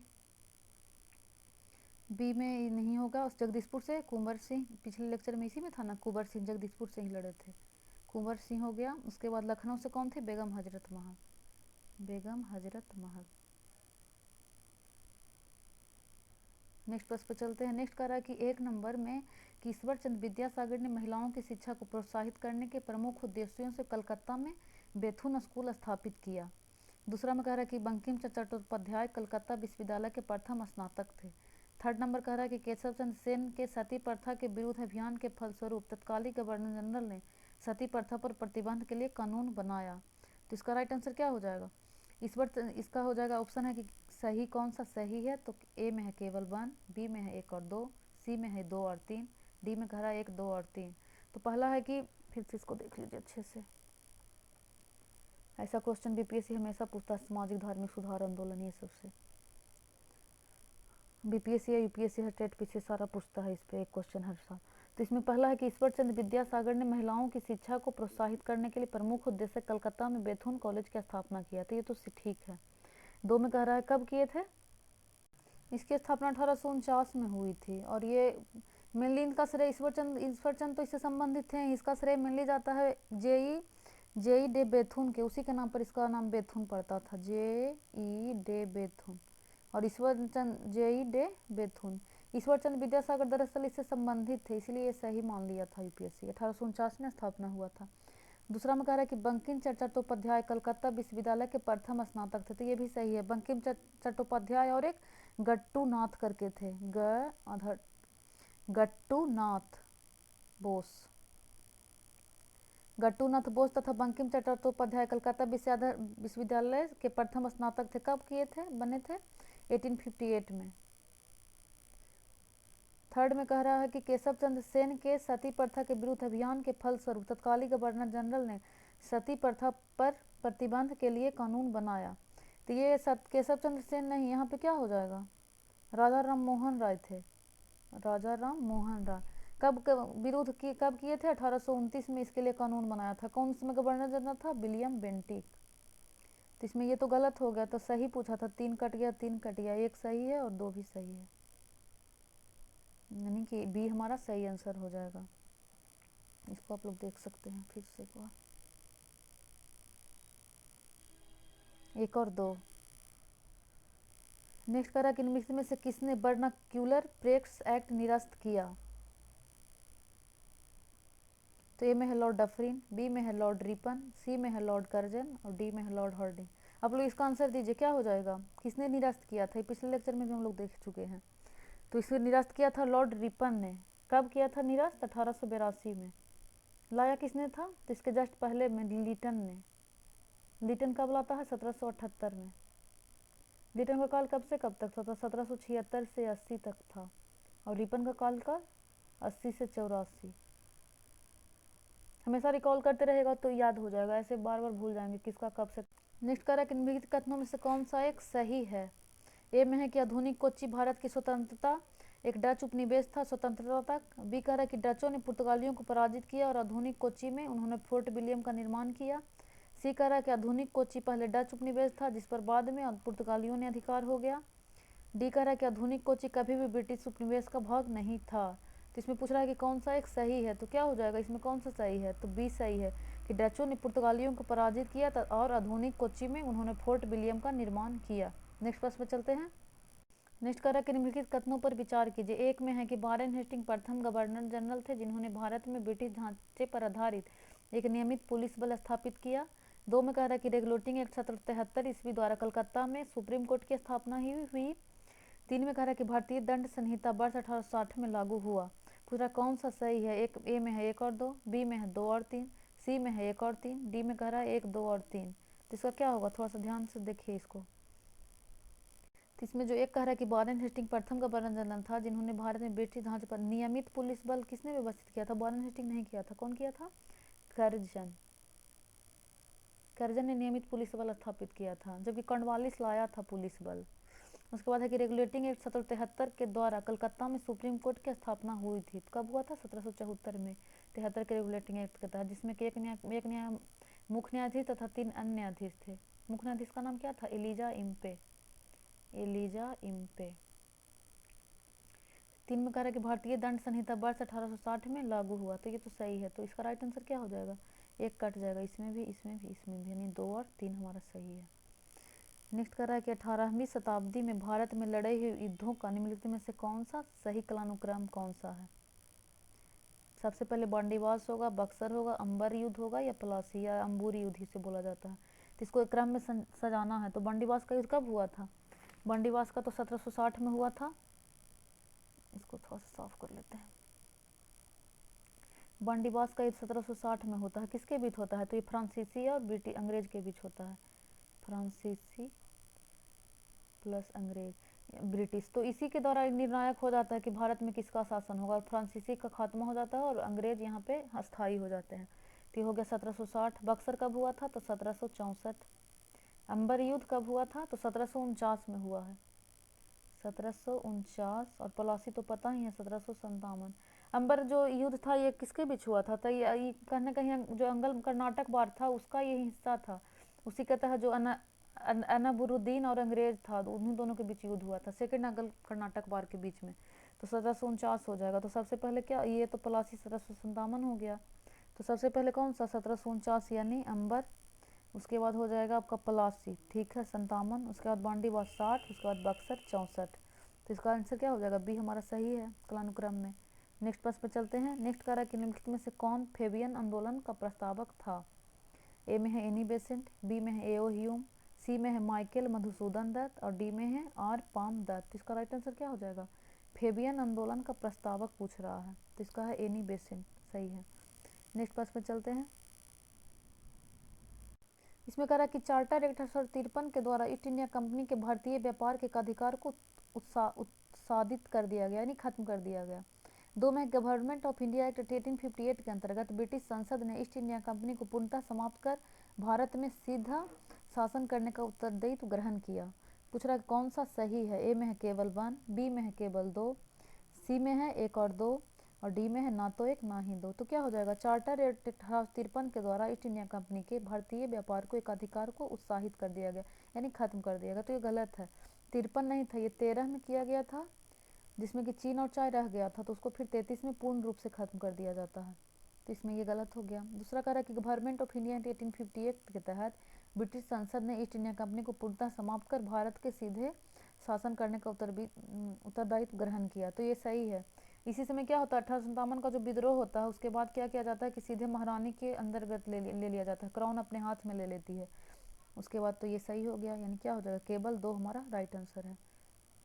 नेक्स्ट प्रश्न पर चलते हैं। कह रहा है कि निम्नलिखित विद्रोहों में से किसको बंकिम चंद्र चटर्जी ने अपने उपन्यास आनंद मठ में उल्लेख करके प्रसिद्ध किया। ए में है भील विद्रोह, बी में है रंगपुर और दीनापुर विद्रोह, सी में है विष्णुपुर तथा बीरभूम विद्रोह और डी में है सन्यासी विद्रोह। तो इसमें क्या हो जाएगा, आनंद मठ किस में प्रसिद्ध किया था, तो इसका राइट आंसर हो जाएगा आपका ये सन्यासी विद्रोह में हुआ था। सन्यासी विद्रोह ये आनंद मठ, इसका कब हुआ था, 1858 में शायद हुआ था। ये आनंद मठ एक बंगाली उपन्यास था, बंगाली उपन्यास जो बंकिम चंद्र चटर्जी जी यानी इसी को चट्टोपाध्याय भी कहा जाता है, सन्यासी विद्रोह पर आधारित था, जो 1882 के आसपास लिखा गया था, 82 में। नेक्स्ट प्रश्न में चलते हैं। कह रहा है कि वर्ष 1857 के विद्रोह के संदर्भ में लिखित में से किसे उनके मित्र ने धोखा दिया था जिससे अंग्रेजों द्वारा बंदी बनाकर मार दिया गया? ए में है नाना साहेब, बी में है कुंवर सिंह, सी में है खान बहादुर खान और डी में है तात्या टोपे। तो इसका राइट आंसर क्या हो जाएगा? तात्या टोपे को उनके मित्र ने धोखा दे दिया था। उनका अंग्रेजी मित्र क्या था, उसका नाम मित्र का मान सिंह। मान सिंह ने धोखा दे दिया था और जिससे अंग्रेजों को पकड़वा दिया था इन्हें, तात्या टोपे को। नेक्स्ट प्रश्न पे चलते हैं। नेक्स्ट करा कि सिपाही विद्रोह के समय भारत का गवर्नर जनरल कौन था? ए में है लॉर्ड कैनिंग, बी में है लॉर्ड डलहौजी, सी में है लॉर्ड हार्डिंग और डी में है लॉर्ड लीटन। तो इसमें क्या हो जाएगा? सिपाही विद्रोह कब हुआ था? 1857 का विद्रोह को ही सिपाही विद्रोह कहा जाता है। तो ये 57 में, यानी कि कैनिंग हो जाएगा। 56 से 62 तक कैनिंग का काल था, 56 से 1862 तक। तो यानी कि ये हमारा सही आंसर होगा कि लॉर्ड कैनिंग ही 57 के विद्रोह के समय बंगाल का गवर्नर जनरल था, जिसे बाद में 1858 के अधिनियम के द्वारा क्या बनाया जाता है? भारत का वायसराय बना दिया जाता है। यानी कि अंतिम गवर्नर जनरल और प्रथम वायसराय था कैनिंग। नेक्स्ट में कह रहा है कि निम्नलिखित में से किसने सोम प्रकाश नामक समाचार पत्र शुरू किया? यानी सोम प्रकाश। ए में है दयानंद सरस्वती, बी में है ईश्वर चंद्र विद्यासागर, सी में है राजा राम मोहन राय, डी में है सुरेंद्र नाथ बनर्जी। तो सोम प्रकाश कब शुरू हुआ था? सोम प्रकाश 1858 में शुरू किया गया था समाचार पत्र। 1858 में कलकत्ता से निकलती थी और इसके लेखक कौन थे? ईश्वर चंद्र विद्यासागर। उसका समाचार पत्र के संपादक थे ईश्वर चंद्र विद्यासागर। नेक्स्ट में चलते हैं ब्रिटिश। इसमें है कि ब्रिटिश द्वारा कुशासन का बहाना लेकर निम्नलिखित प्रांतों में से किस एक का शासन हटा दिया गया था? तो ए में है अवध, बी में है झांसी, सी में है नागपुर और डी में है सतारा। तो किसको कुशासन के आधार पर किसको ले लिया गया था? तो अवध को, क्योंकि अवध के जो नवाब थे ना, ये 1856 में इसको ले लिया गया था। 1856 में अवध के जो नवाब थे वाजिद अली शाह, उनको बहुत सारे संतानें थी। तो ऐसे क्या था कि ये लोग को हड़प के झांसी को क्या किया गया था? जैसे झांसी को 1853 में, नागपुर को 1854 में, उसी तरह सतारा को 1848 में। इसको क्या किया गया था कि व्यापक सिद्धांत के द्वारा ये लोग को हड़प लिया था। लेकिन अवध में के नवाब जो वाजिद अली शाह, इनके बहुत सारे संतानें थे, तो इसको हड़प नहीं पाया था, इसलिए कह दिया कि आपके यहाँ शासन अच्छे से नहीं संचालित हो रहा है, इसीलिए हम कुशासन के आधार पे इसको अपने अंडर में ले लेते हैं। नेक्स्ट प्रश्न पे चलते हैं। नेक्स्ट कह रहा है कि प्रथम कारखाना अधिनियम जो महिलाओं और बच्चों के काम के घंटों को सीमित करता है और स्थानीय सरकारों को आवश्यक नियम बनाने के लिए अधिकृत करता है, किनके समय में अपनाया गया था? ए में है लॉर्ड लीटन, बी में है लॉर्ड बेंटिंग, सी में है लॉर्ड रिपन और डी में है लॉर्ड कैनिंग। तो इसका राइट आंसर क्या हो जाएगा? इसका राइट आंसर सी है, लॉर्ड रिपन। कब लाया था प्रथम कारखाना अधिनियम? 1881 में रिपन में आया था। रिपन का कार्यकाल कब से कब है? 80 से 84, 1880 से 84। 81 में प्रथम कारखाना अधिनियम आता है, जिसमें महिलाओं और बच्चों को, जिसमें 7 वर्ष के ऊपर के बच्चे तथा उनके कार्य के घंटे का निर्धारण किया गया था। महिलाएं और बच्चों के कार्य के घंटे का निर्धारण किया गया था प्रथम कारखाना अधिनियम द्वारा 1881 में। नेक्स्ट प्रश्न पे चलते हैं।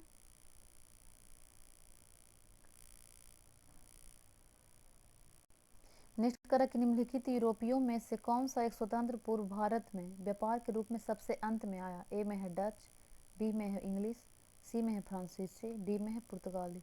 इसमें सबसे अंत पूछा, इसका ट्रिक क्या है? P D E D F S.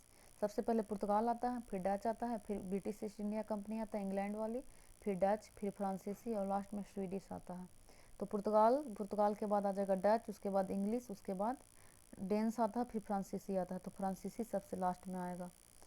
Next प्रश्न पे चलते हैं, यानी कि हमारा इसका सी आंसर सही हो गया, फ्रांसीसी। इसमें थोड़ा सा ये देख भी सकते हैं, जैसे पुर्तगाली कब आता है? 1458 में। उसके बाद डच आता है 1602 में। ये कंपनी स्थापना का क्रम है, आने का क्रम इसका पहले है, स्थापना पहले हो जाता है इसका 1600 में। इसमें दो चीज़ देख सकते हैं, अगर कंपनी का स्थापना पूछेगा तो सबसे पहले पुर्तगाल के बाद इंग्लिश, फिर डच हो जाएगा। लेकिन भारत आने का क्रम है तो सबसे पहले डच आ जाता है, तब इंग्लैंड आता है। पी के बाद डी है, फिर ई है। 1600 में स्थापना होता है इसका 1458 में, जबकि फ्रांसीसी का 1664 में। ये प्रथम कारखाना 1668 में स्थापित करता है फ्रांसीसी। तो यानी कि ये हो गया P D E D F S, याद रखिएगा। पुर्तगाल, Dutch, east, Danish, French, Swedish. Next प्रश्न पे चलते हैं। नेक्स्ट करा कि निम्नलिखित कथनों पर विचार कीजिए। एक में है कि रॉबर्ट क्लाइव बंगाल के प्रथम गवर्नर जनरल थे। दो कह रहा है कि विलियम बेंटिक भारत के प्रथम गवर्नर जनरल थे। पूछ रहा है कौन सा सही है। ए में है केवल 1, बी में है केवल 2, सी में है 1 और 2 दोनों, डी में कह रहा है ना तो 1 ना ही 2। तो इसमें राइट आंसर क्या हो जाएगा। जैसे पहला कि रॉबर्ट क्लाइव बंगाल के प्रथम गवर्नर जनरल थे, तो ये गलत है। रॉबर्ट क्लाइव नहीं था। कौन था उस समय, ये था वारेन हेस्टिंग्स। यही 1773 का जो रेगुलेटिंग एक्ट आता है उसके तहत 1774 में इसको गवर्नर जनरल को, बंगाल के गवर्नर को गवर्नर जनरल में बदल दिया जाता है। और उस समय वारेन हेस्टिंग था। इसका कब से कब तक काल है, 72 से 85 है। 1772 1785 तक था। फिर 46 से 93 आता है कॉर्नवालिस। तो इसका राइट आंसर क्या, और दूसरा है कि विलियम बेंटिक भारत के प्रथम गवर्नर जनरल थे, तो ये तो सही है। तो इसका क्या हो गया, केवल 2 हमारा सही आंसर है। नेक्स्ट प्रश्न पर चलते हैं। नेक्स्ट कह रहा है कि जैसे निम्नलिखित किलों में से ब्रिटिश ने किसका सबसे पहले निर्माण किया। ए में है फोर्ट विलियम, बी में है फोर्ट सेंट जॉर्ज, सी में है फोर्ट सेंट डेविड और डी में है फोर्ट सेंट एंग्लो। तो इसका राइट आंसर क्या हो जाएगा। जैसे फोर्ट विलियम कलकत्ता में है। फोर्ट विलियम कहाँ है, कलकत्ता में। इसका स्थापना कब हुआ था, 1781 में निर्माण। फोर्ट सेंट जॉर्ज कहाँ है, तो सेंट जॉर्ज चेन्नई में है, मद्रास चेन्नई में। इसका स्थापना कब हुआ था, 1644 में। फोर्ट सेंट डेविड ये कहाँ है, तो ये मद्रास में है। इसका स्थापना कब हुआ था, तो इसका हो गया था आपका 1670 में। और फोर्ट सेंट एंग्लो ये यहाँ ये कहाँ है, तो केरल में है। और इसकी स्थापना कब हुई थी, 1505 में। 1505 में। लेकिन प्रश्न पूछा था कि ब्रिटिश ने किसका किया था, लेकिन ये जो फोर्ट सेंट एंग्लो है इसकी स्थापना पुर्तगालियों द्वारा की गई थी।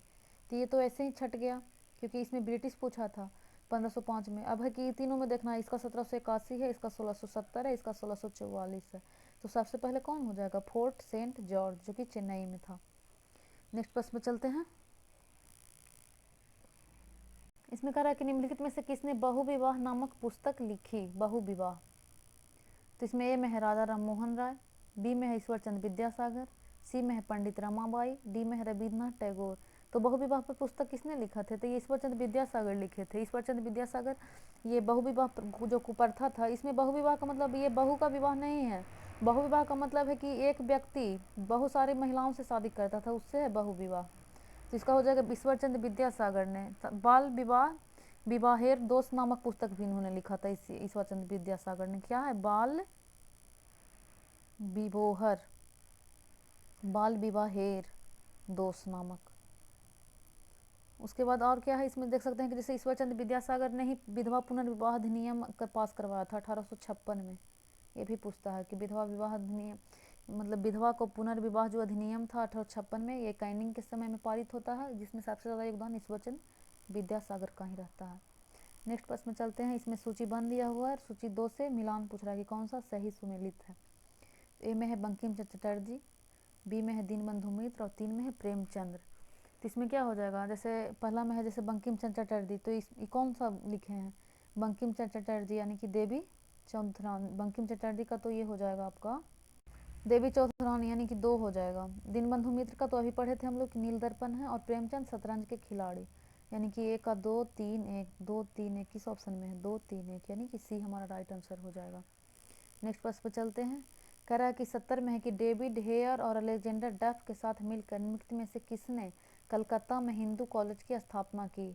ए में है Henry Louis Vivian Derozio, B में कह रहा है कि ईश्वर चंद्र विद्यासागर, सी में कह रहा है केशव चंद्र सेन और डी में कह रहा है राजा राम मोहन राय। तो इसमें इसका राइट आंसर क्या हो जाएगा, किसने करवाया था हिंदू कॉलेज की स्थापना। इसका आंसर राजा राम मोहन हो जाएगा। 1817 में शायद हुआ था इसका स्थापना डेविड हेयर अलेक्जेंडर के साथ मिलकर। मतलब किसने कलकत्ता में हिंदू कॉलेज की स्थापना किया था, तो इसमें राजा राम मोहन राय ने सहयोग किया था। कथनों पर विचार कीजिए।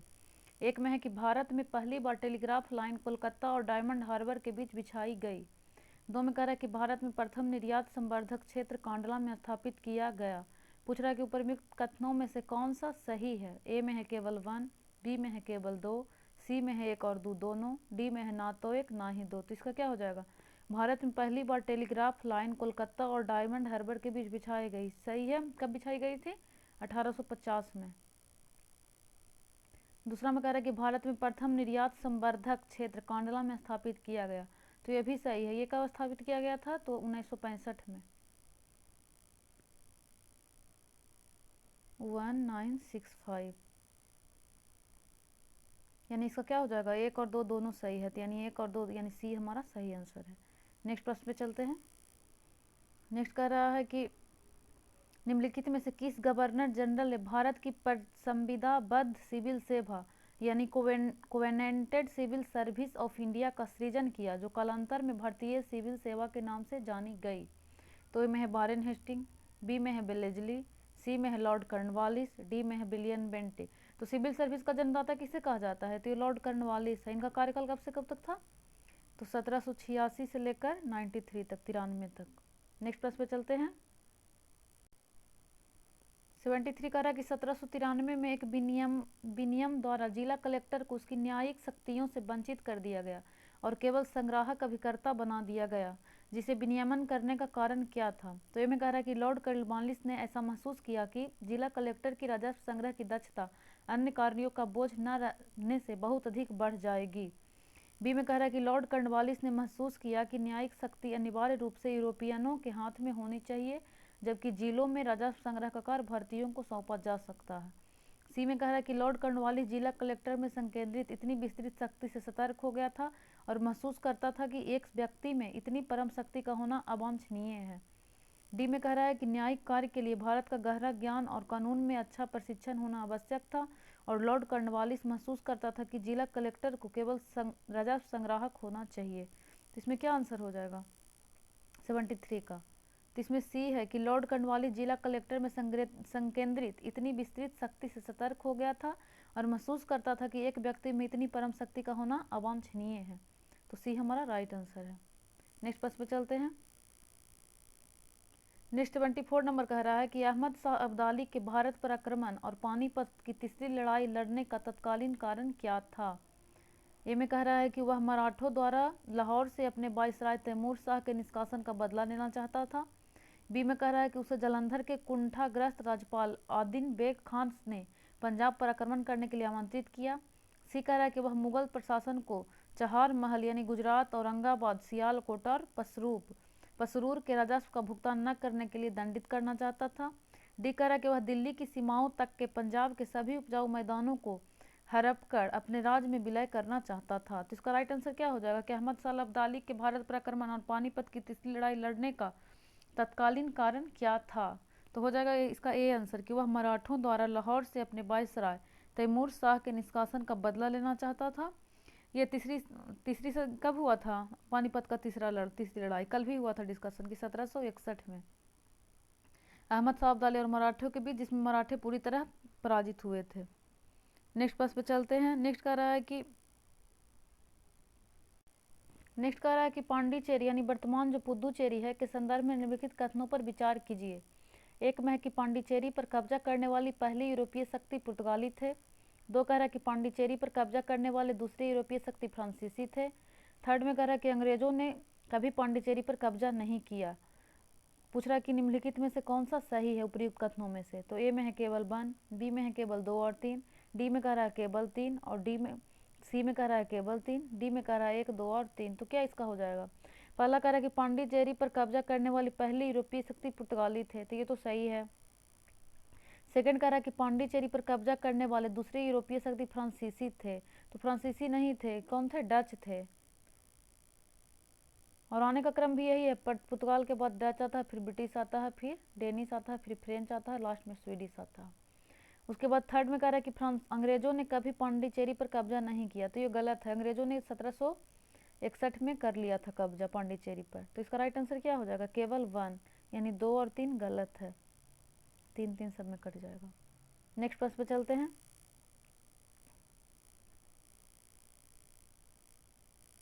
नेक्स्ट कह रहा है कि 1793 में लॉर्ड कर्नवालिस की भू व्यवस्था प्रणाली लागू होने के बाद कानूनी विवादों की प्रवृत्ति में बढ़ोतरी देखी गई थी। निम्नलिखित में इस प्रावधानों में से किसी एक को सामान्यतः इसके कारक के रूप में जोड़कर देखा जा सकता है। ए में है कि रैयत की तुलना में जमींदार की स्थिति को अधिक सशक्त बनाना। बी कह रहा है कि ईस्ट इंडिया कंपनी के जमींदारों को अधिपति बनाना। सी कह रहा है कि न्यायिक पद्धति को अधिक कार्यकुशल बनाना। डी कह रहा है कि उपर्युक्त ए, बी और सी कथनों में से कोई भी सही नहीं है। तो इसका राइट आंसर क्या हो जाएगा कि 1793 में लॉर्ड कर्नवालिस की भू व्यवस्था प्रणाली लागू करने के बाद कानूनी विवादों की प्रवृत्ति में बढ़ोतरी देखी गई थी। निम्नलिखित प्रावधानों में से किसी एक को समानता इसके कारक के रूप में जोड़कर देखा जा सकता है। तो इसका राइट आंसर क्या हो जाएगा? इसमें कोई भी सही नहीं है, ना तो ये सही है, ना तो ए, ना तो बी, ना तो सी। इसका है डी की उपर्युक्त ए, बी, सी और कथनों में से कोई भी सही नहीं है। इसके बढ़ोतरी का मुख्य कारण ये सब नहीं था कि जैसे रैयत की तुलना में जमींदारों की स्थिति को अधिक सशक्त बनाना, या फिर ईस्ट इंडिया कंपनी के जमींदारों को अधिपति बनाना, या फिर न्यायिक पद्धति को अधिक कार्यकुशल बनाना। ये सब गलत है। इसमें मेनली था कि न्यायिक शुल्क को हटाया जाना, या फिर न्यायिक शुल्क अब हट गया था तो इसलिए बढ़ोतरी होने लगा। और दूसरा था कि अपील के अधिकार को बढ़ाना। वकील साथ ही था कि वकीलों ने अपनी फीस, वकीलों को एक फीस निर्धारित कर दिया गया था कि इसी फीस पे उनको लड़ना है, तो इसीलिए सब लोग कर लेते थे। पहले क्या होता था कि वकील का फीस बढ़ जाता था बहुत ज़्यादा। और एक और रीजन था कि साधारण लोग अब सरकारी नौकरों पर मुकदमा कर सकते थे, पहले ये सब अधिकार नहीं था, इसीलिए विवादों की प्रवृत्ति में बढ़ोतरी देखी गई थी। पहला था कि न्यायिक शुल्क का हटाया जाना, दूसरा है कि अपील के अधिकार को बढ़ाना, थर्ड था कि वकीलों ने अपनी फीस निर्धारित कर दी, और चौथा था कि साधारण लोग सरकारी नौकरों पर मुकदमा कर सकते थे। हम लोग नेक्स्ट प्रश्न पे चलते हैं। नेक्स्ट कह रहा है कि भारत में 19वीं शताब्दी के जनजातीय विद्रोह के लिए निम्नलिखित में से कौन से तत्व ने साझा कारण मुहैया कराया? ए में है कि भू राजस्व की नई प्रणाली का लागू होना और जनजातीय उत्पादों पर कर का लगाया जाना। बी कह रहा है कि जनजातीय क्षेत्रों में विदेशी धर्म प्रचारकों का प्रभाव। सी कह रहा है कि जनजातीय क्षेत्रों में बिचौलियों के रूप में बड़ी संख्या में महाजनों, व्यापारियों और लगान के ठेकेदारों को बढ़ना। डी में कह रहा है कि जनजातीय समुदाय की प्राचीन भूमि संबंधी व्यवस्था का संपूर्ण विदारण। तो पूछ रहा है कि कौन से तत्व ने साझा कारण मुहैया कराया। इसे तो सब सही लग रहा है, ए, बी, सी सब, लेकिन इसका मेन रीजन डी था कि ओवरऑल है कि भूमि संबंधी व्यवस्था का संपूर्ण विदारण, उसी में सब कुछ आ जाएगा कि नई कर लागू होना, जनजातीय उत्पादों पर कर का लगाया जाना, या फिर बड़ी संख्या में महाजनों, व्यापारियों और लगान के ठेकेदारों का बढ़ना, जनजातीय क्षेत्र में विदेशी धर्म प्रचारकों का प्रभाव। ये सब कुछ को ये समाहित किए हुए है कि जनजातीय समुदायों की प्राचीन भूमि संबंधी व्यवस्था का संपूर्ण विदारण, यानी कि हमारा डी आंसर सही हो जाएगा। नेक्स्ट प्रश्न पे चलते हैं। इसमें कह रहा है कि भारत में उपनिवेशी शासन काल में होम चार्जेज भारत से संपत्ति दोहन का महत्वपूर्ण अंग थे। निम्नलिखित में से कौन सी निधियां होम चार्जेज की संगठक थी, मतलब कहाँ कहाँ से उसमें पैसा आता था? तो एक में कह रहा है कि लंदन में इंडिया हाउस के भरण पोषण के लिए प्रयोग में की जाने वाली निधि। दो में कह रहा है कि भारत में कार्यरत अंग्रेज कर्मचारियों के वेतन तथा पेंशन देने हेतु प्रयोग में की जाने वाली निधि। थर्ड में कह रहा है कि भारत के बाहर हुए युद्धों को लड़ने में अंग्रेजों द्वारा प्रयोग में लाई जाने वाली निधि। तो इसमें राइट आंसर क्या हो जाएगा? केवल एक। बी में कह रहा है केवल एक और दो। सी में कह रहा है केवल दो और तीन। डी में कह रहा है कि एक, दो और तीन। तो इसमें पहला तो है कि लंदन में इंडिया हाउस के भरण पोषण के लिए प्रयोग में लाई जाने वाली निधि, तो हाँ ये भी होम चार्जेस के तहत आती थी। दूसरा में कि भारत में कार्यरत अंग्रेज कर्मचारियों के वेतन तथा पेंशन देने हेतु प्रयोग में लाई जाने वाली निधि, तो ये भी सही है। थर्ड कह रहा है कि भारत में बाहर हुए युद्धों को लड़ने में अंग्रेजों द्वारा प्रयोग की जाने वाली निधि, तो सब होम चार्जेज का ही अंग होते थे, यानी इसका राइट आंसर क्या हो जाएगा? एक, दो और तीन। नेक्स्ट प्रश्न पर चलते हैं।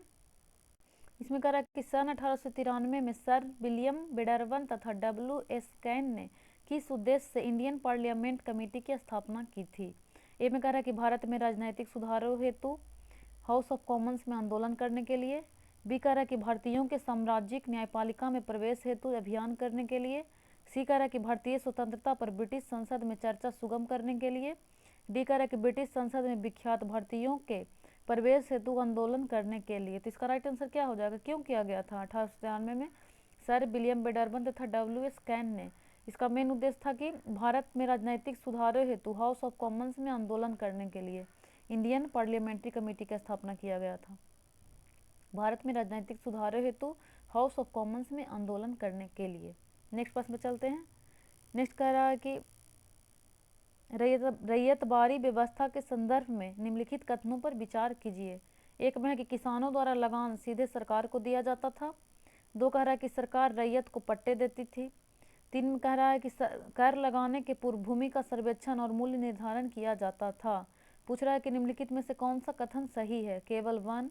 बी में कह रहा है केवल एक और दो। सी में कह रहा है एक, दो और तीन। और डी में कह रहा है कोई भी नहीं। तो इसका राइट आंसर क्या हो जाएगा? इसमें जैसे पहला है कि किसानों द्वारा लगान सीधे सरकार को दिया जाता था, तो इसमें रैयतबारी का मतलब ही होता था, रैयत मतलब किसान, यानी कि इसमें सीधे किसान से जुड़ जाता था, तो एक तो सही है। दूसरा है कि सरकार रैयत को पट्टे देती थी, तो ये भी सही है।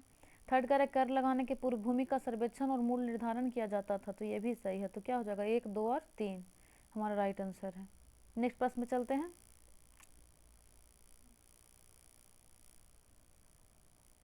नेक्स्ट में है कि निम्नलिखित में से कौन से कथन ब्राह्मण समाज के बारे में सही है। एक में है कि इसने मूर्ति पूजा का विरोध किया, 2 में है कि इसने धार्मिक ग्रंथों की व्याख्या के लिए एक पुरोहित वर्ग की आवश्यकता से इनकार किया, थर्ड कह रहा है कि इसने इस सिद्धांत को लोकप्रिय बनाया कि वेद अचूक है। पूछ रहा है कि नीचे दिए गए कूट का उपयोग करके सही उत्तर चुने। ए में है केवल 1, बी में है केवल 1 और 2, सी में है केवल 3, डी में है 1, 2 और 3। तो इसका राइट आंसर क्या हो जाएगा, ब्रह्म समाज के बारे में है। ब्रह्म समाज की स्थापना किसने किया था, तो राजा राम मोहन राय ने। तो इसने मूर्ति पूजा का विरोध किया, ये तो सही है। साथ ही है कि इसने धार्मिक ग्रंथों की व्याख्या के लिए एक पुरोहित वर्ग की आवश्यकता से इनकार किया, ये भी सही है। साथ ही तीसरा में है कि थर्ड में है कि इसने इस सिद्धांत को लोकप्रिय बनाया कि वेद अचूक है, ये गलत है। तो यानी इसका राइट आंसर क्या हो जाएगा, 3, 3 कट जाएगा, केवल 1 और 2। नेक्स्ट पे चलते हैं। यहाँ पे वीडियो थोड़ा सा रुक गया था, आप लोग एक बार फिर से देख सकते हैं। जैसे 82 में क्या था कि निम्नलिखित पर विचार कीजिए, मृदा के स्वरूप तथा उपज के गुणों के आधार पर भूमि राजस्व का मूल्यांकन। तो ये गलत था कि विजयनगर में ही हो चुका था। दूसरा में कह रहा था युद्ध में चलती फिरती तोपों का उपयोग, तो ये भी गलत था, ये मुगल में ही हो चुका था।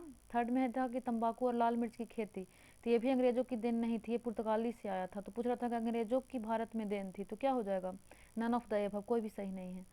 83 में कह रहा था कि इल्बर्ट बिल विवाद किससे संबंधित है। तो इसमें क्या था, इल्बर्ट बिल विवाद हम लोग कल भी देखे थे, 2003 का प्रश्न रिपीट हुआ था फिर से 2013 में। तो इल्बर्ट बिल विवाद 1883 में आया था, कौन लाया था, रिपन। साथ ही इसमें था कि यूरोप के लोगों के मामले की सुनवाई करने के लिए भारतीय न्यायाधीशों पर लगाई गई अयोग्यताओं को हटाया जाना, यही था। इसके कारण फिर यूरोपियों द्वारा इसका विरोध किया जाता है और फिर इसे वापस ले लिया जाता है इल्बर्ट बिल को, यही इल्बर्ट बिल विवाद था। नेक्स्ट प्रश्न पर चलते हैं। हमारा क्या था कि रेड क्लिफ समिति को नियुक्त किया गया था। ए में है कि भारत में अल्पसंख्यकों की समस्या का समाधान करने के लिए, बी कह रहा है कि स्वतंत्रता विधेयक को प्रभावित करने के लिए, सी कह रहा है कि भारत और पाकिस्तान के बीच की सीमाओं का परिसीमन करने के लिए, डी कह रहा है कि पूर्वी बंगाल के दंगों के बारे में अधिक जानकारी प्राप्त करने के लिए। तो इसका राइट आंसर क्या हो जाएगा, रेड क्लिफ समिति रेड क्लिफ के द्वारा लाया गया था, जिसका था कि भारत और पाकिस्तान के बीच की सीमाओं का परिसीमन करने के लिए, यानी कि 84 का हमारा क्या हो जाएगा, सी आंसर। नेक्स्ट प्रश्न में चलते हैं 1985 में। इसमें कह रहा है कि 1905 ईस्वी में लॉर्ड कर्जन द्वारा किया गया बंगाल का विभाजन कब तक चला। ए में है कि प्रथम विश्व युद्ध में, जब तक भारतीय सैनिकों की ब्रिटिश द्वारा आवश्यकता थी तथा विभाजन की समाप्ति तक। बी कह रहा है कि सम्राट जॉर्ज पंचम ने 1911 में दिल्ली के राज दरबार में कर्जन एक्ट को रद्द कर दिया। सी कह रहा है कि गांधी जी ने अपना सविनय अवज्ञा आंदोलन आरंभ किया।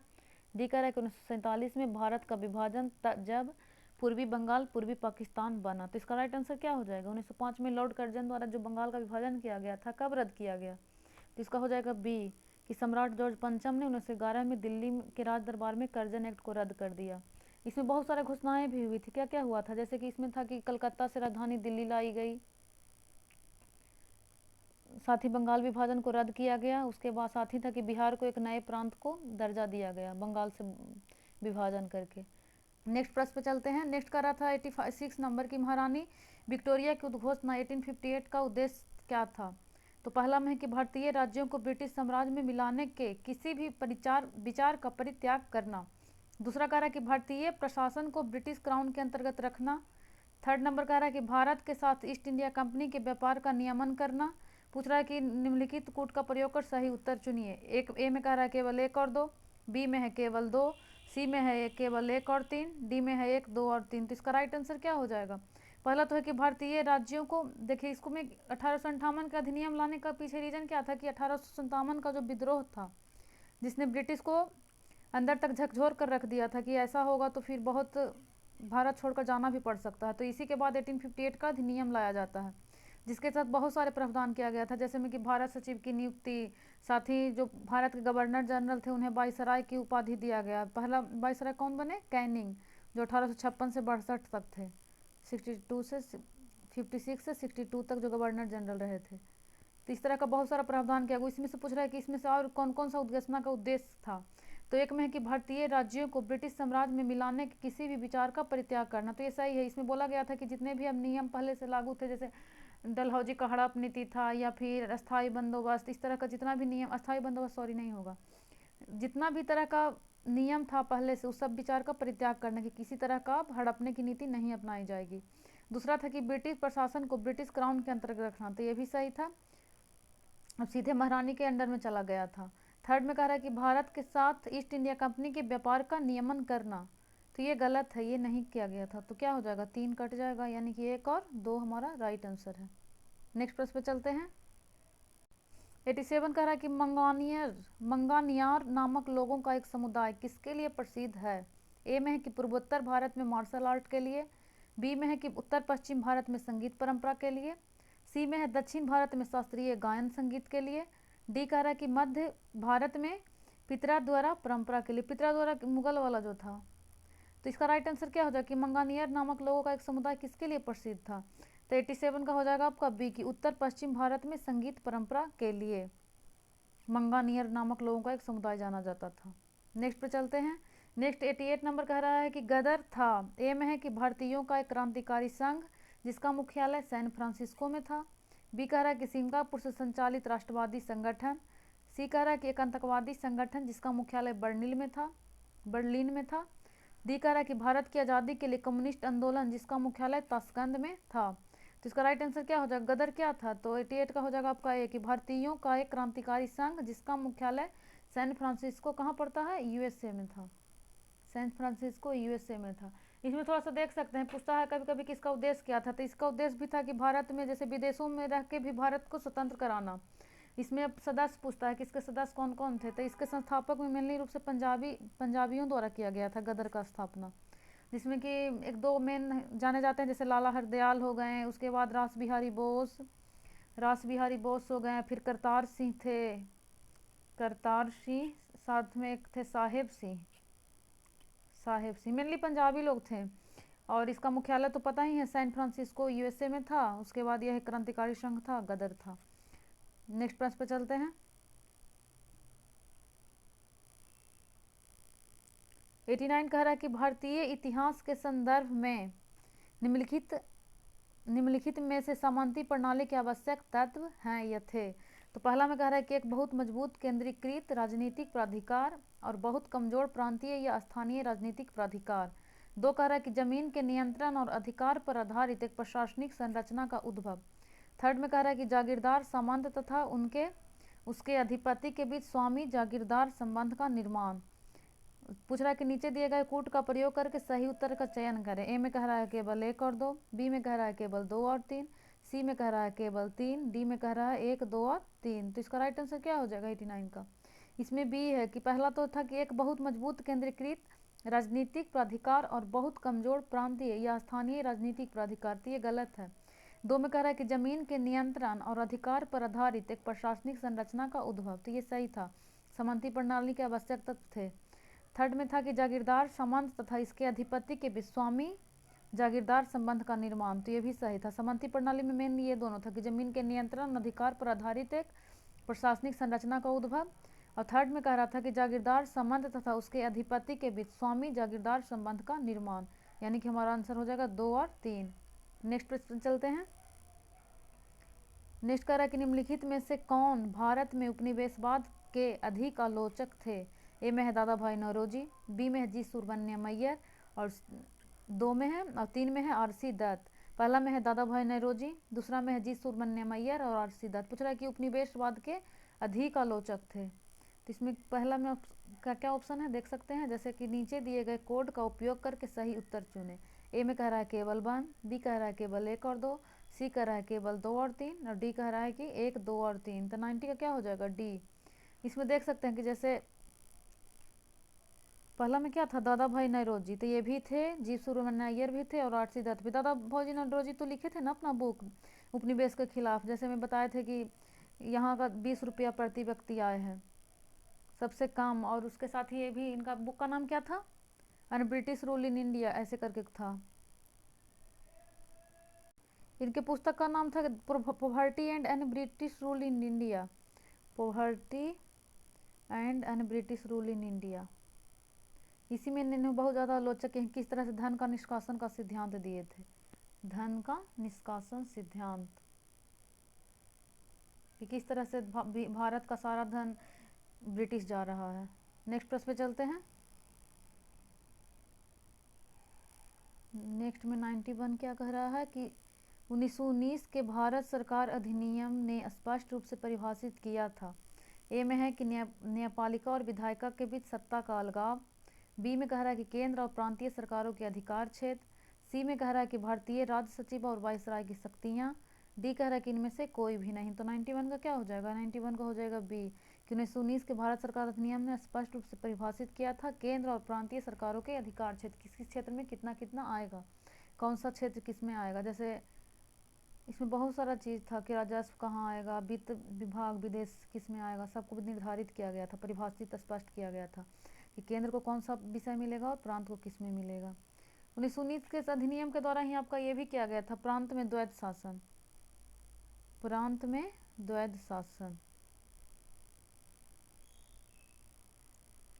उसी के तहत केंद्र और प्रांतीय सरकारों के अधिकार क्षेत्र को विभाजित किया गया था, यानी कि हो जाएगा आपका राइट आंसर क्या हो जाएगा, केंद्र और प्रांतीय सरकारों के अधिकार क्षेत्र, यानी कि बी हमारा सही आंसर है।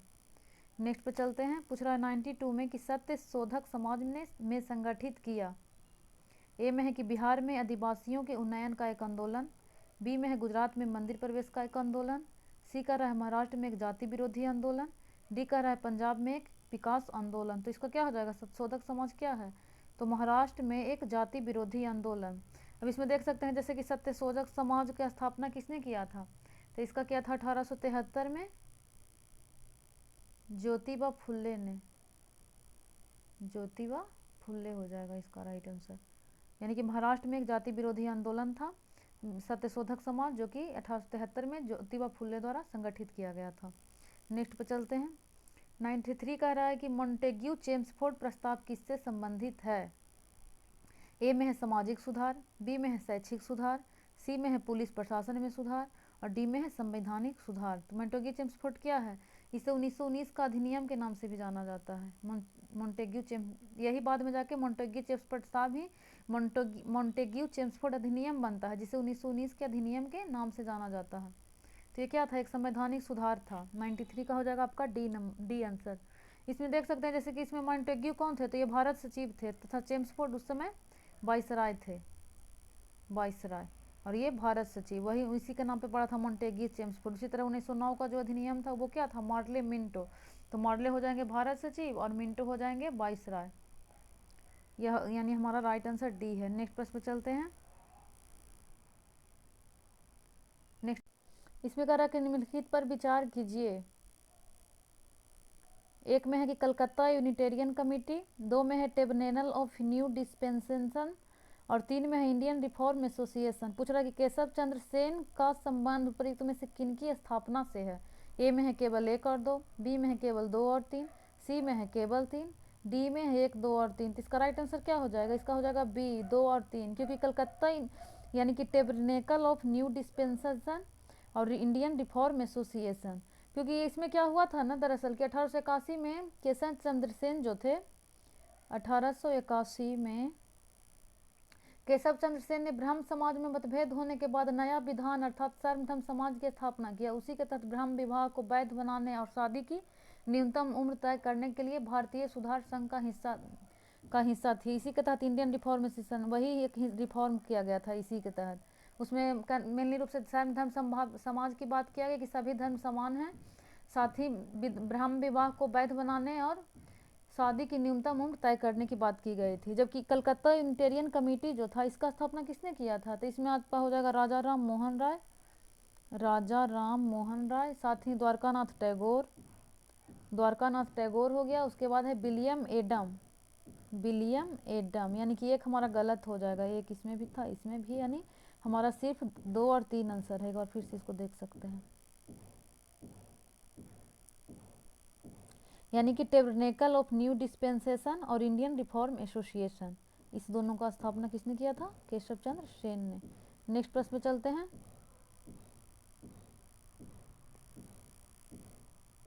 इसमें कह रहा है कि बर्ड्स 1907 में सूरत में भारतीय राष्ट्रीय कांग्रेस के विभाजन का मुख्य कारण क्या था। ए में कह रहा है लॉर्ड मिंटो द्वारा भारतीय राजनीति में सांप्रदायिकता का प्रवेश करना। बी कह रहा है कि अंग्रेजी सरकार के साथ नरमपंथियों की वार्ता करने की क्षमता के बारे में, चरमपंथियों में विश्वास का अभाव। सी कह रहा है कि मुस्लिम लीग की स्थापना।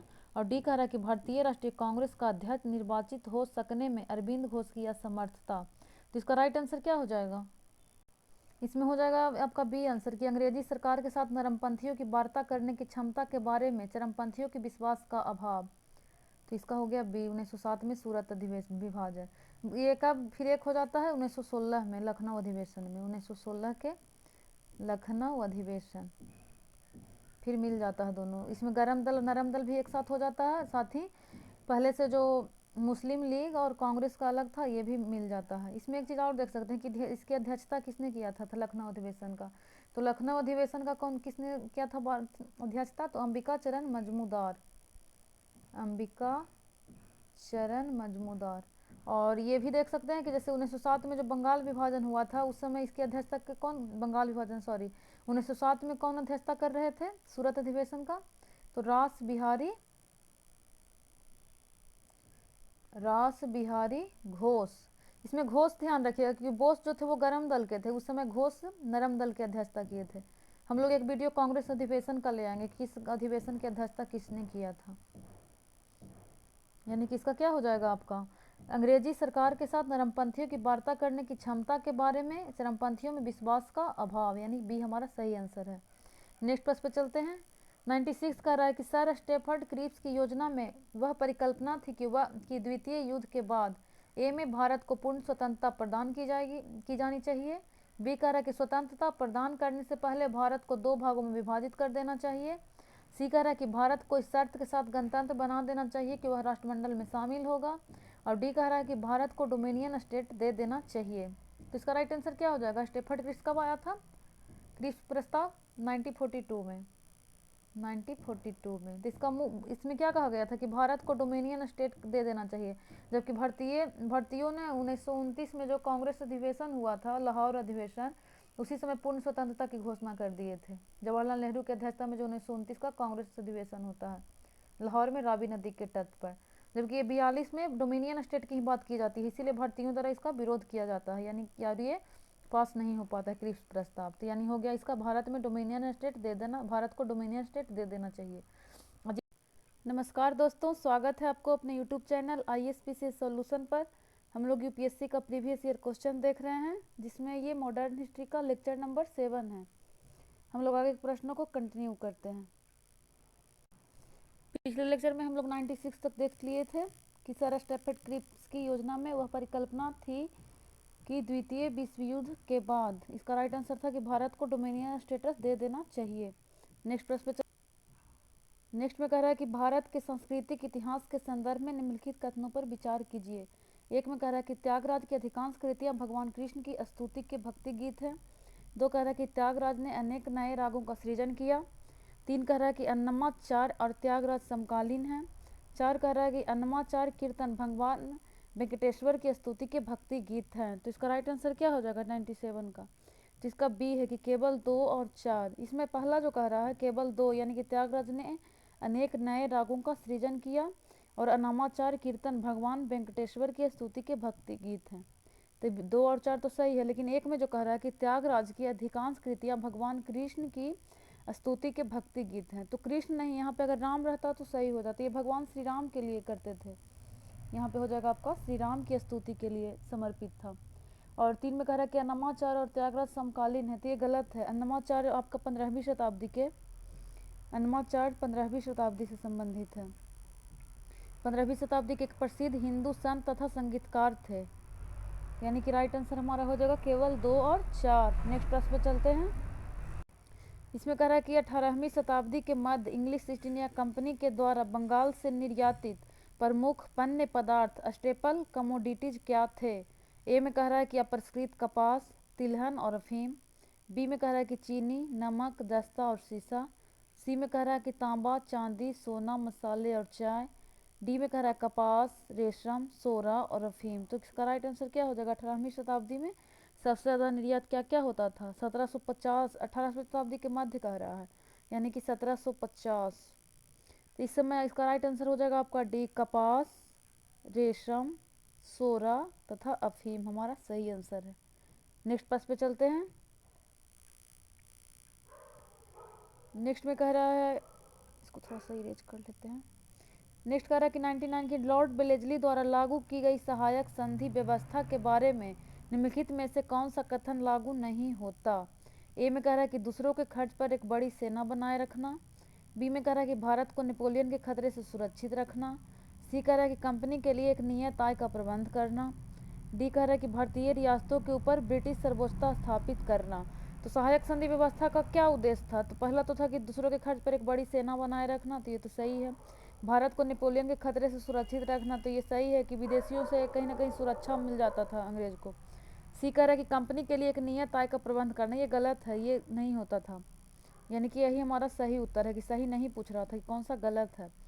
डी में कह रहा है कि भारतीय रियासतों के ऊपर ब्रिटिश सर्वोच्चता स्थापित करना, तो ये भी सही है।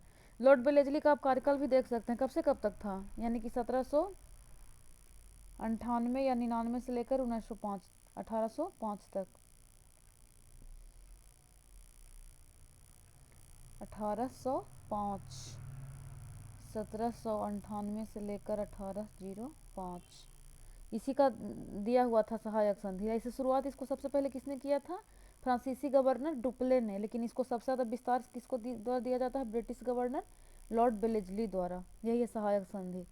नेक्स्ट प्रश्न पे चलते हैं।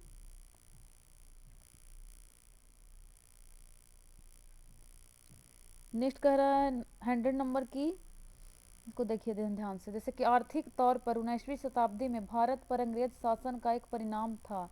ए में है कि भारतीय हस्तशिल्पों के निर्यात में वृद्धि। बी में है भारतीयों के स्वामित्व वाले कारखानों की संख्या में वृद्धि। सी कह रहा है कि भारतीय कृषि का वाणिज्यीकरण।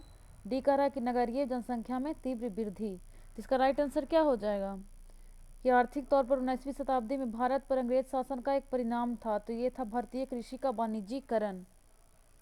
नेक्स्ट प्रश्न पे चलते हैं। नेक्स्ट कह रहा है कि निम्नलिखित में से कौन सी घटना सबसे पहले हुई थी? सबसे पहले हुई, ए में है कि स्वामी दयानंद ने आर्य समाज की स्थापना की। बी में है दीनबंधु मित्र ने नील दर्पण का लेखन किया। सी में है बंकिम चंद्र चट्टोपाध्याय ने आनंद मठ का लेखन किया। डी कह रहा है कि Satyendra Nath Tagore Indian civil services परीक्षा में सफलता पाने वाले प्रथम भारतीय बने। तो इसमें पूछ रहा है कि सबसे पहले कौन हुआ था? तो स्वामी दयानंद ने आर्य समाज की स्थापना कब किए थे? तो 1875। उसके बाद कह रहा है दीनबंधु मित्र ने नील दर्पण का लेखन किया। नील दर्पण कब लिखे थे दीनबंधु मित्र? तो 1860। सी में कह रहा है कि बंकिम चंद्र चट्टोपाध्याय ने आनंद मठ का लेखन किया। कब किए थे? 1882 में। और Satyendra Nath Tagore Indian civil service परीक्षा में सफलता पाने वाले प्रथम भारतीय बने। कब बने थे? 1863। तो सबसे पहले क्या हो गया? दीनबंधु मित्र ने नील दर्पण की लेखन किया, यानी बी हमारा सही हो जाएगा, 1860 में ही हुआ था। जबकि उसके बाद हो जाएगा आपका सत्येंद्र नाथ टैगोर 1863। दीनबंधु, उसके बाद आ जाएगा स्वामी दयानंद 1875 आर्य समाज की स्थापना, और अंत में हो जाएगा बंकिम चंद्र चट्टोपाध्याय या जिसे चटर्जी कहा जाता था, आनंद मठ का लेखन किया, यानी कि हमारा सबसे पहले बी आंसर होगा। एक बार आप इसको देख सकते हैं। नेक्स्ट पास पे चलते हैं। नेक्स्ट में कह रहा है कि एक तरफ संस्थान दिया हुआ है, दूसरी तरफ उसके संस्थापक है। पूछ रहा है कि इसका कौन सा मिलान, कौन सा सही सुमेलित है।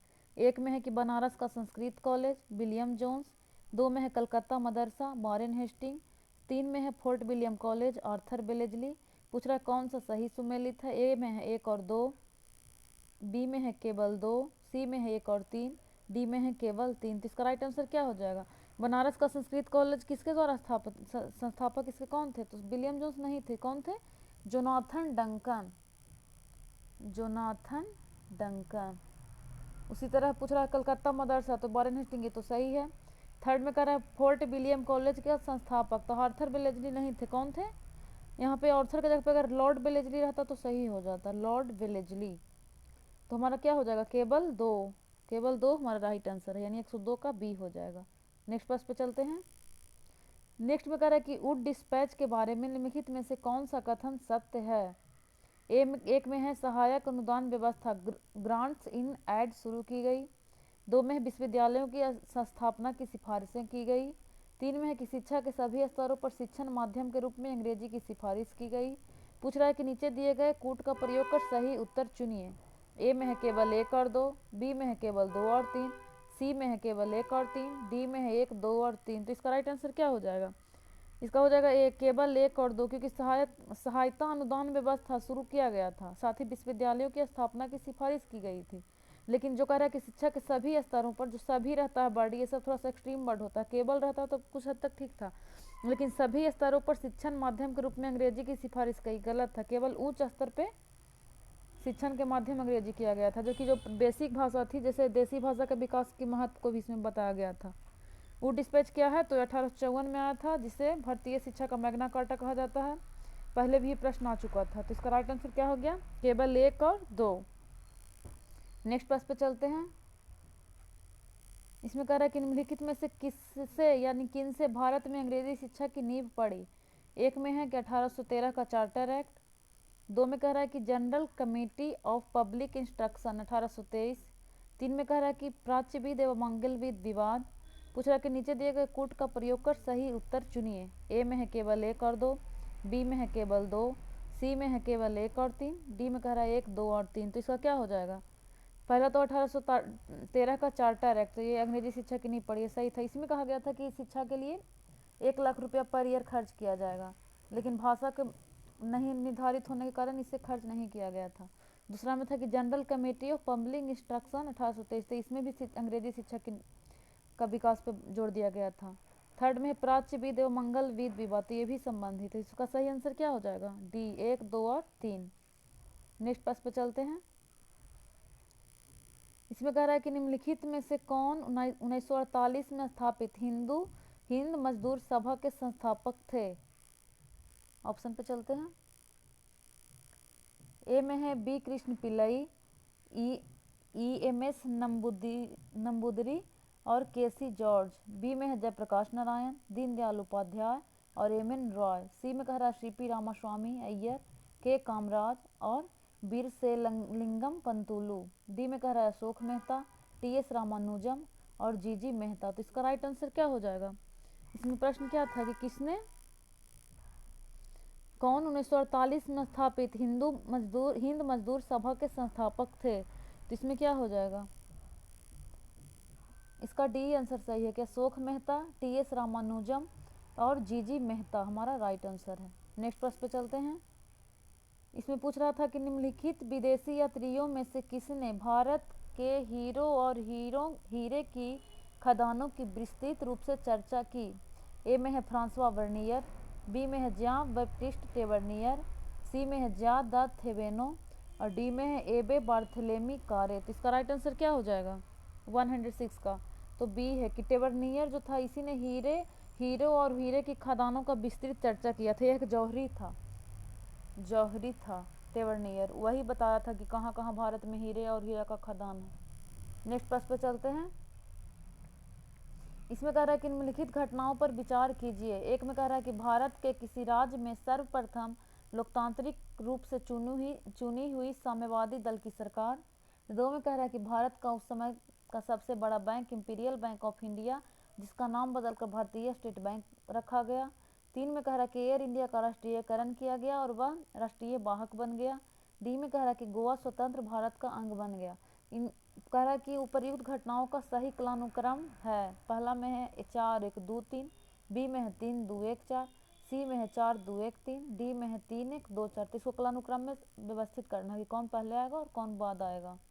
तो इसमें क्या हो जाएगा? पहला में जैसे है कि भारत के किसी राज्य में सर्वप्रथम लोकतांत्रिक रूप से चुनी गई साम्यवादी दल की सरकार, तो ये कब चुना गया था? तो 1957 से हो जाएगा आपका 57 से 59। उसी तरह 2 में कह रहा है कि भारत का उस समय का सबसे बड़ा bank imperial bank of India, जिसका नाम बदलकर एसबीआई रखा गया। तो कब रखा गया था? तो ये तो पिछले बार भी बता चुके थे 1955 में। 3 में कह रहा है कि एयर इंडिया का राष्ट्रीयकरण किया गया और वह राष्ट्रीय वाहक बन गया। कब हुआ था? तो 1953 में। चौथा में है कि गोवा स्वतंत्र भारत का अंग बन गया। तो ये कब बना था? 1987। तो इसको क्रम में बताइए कौन सा होगा। सबसे पहले हो जाएगा 1953 यानी 3, 3 किस में है, इसमें है। उसके बाद हो जाएगा 1955 यानी 2, उसके बाद 1 और उसके बाद 4। तो राइट आंसर क्या हो जाएगा हमारा बी।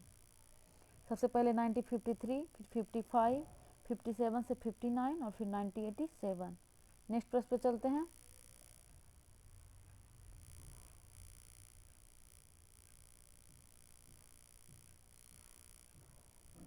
इसमें कह रहा है कि स्वतंत्र भारत में भूमि सुधारों के संदर्भ में निम्नलिखित में से कौन सा कथन सही है।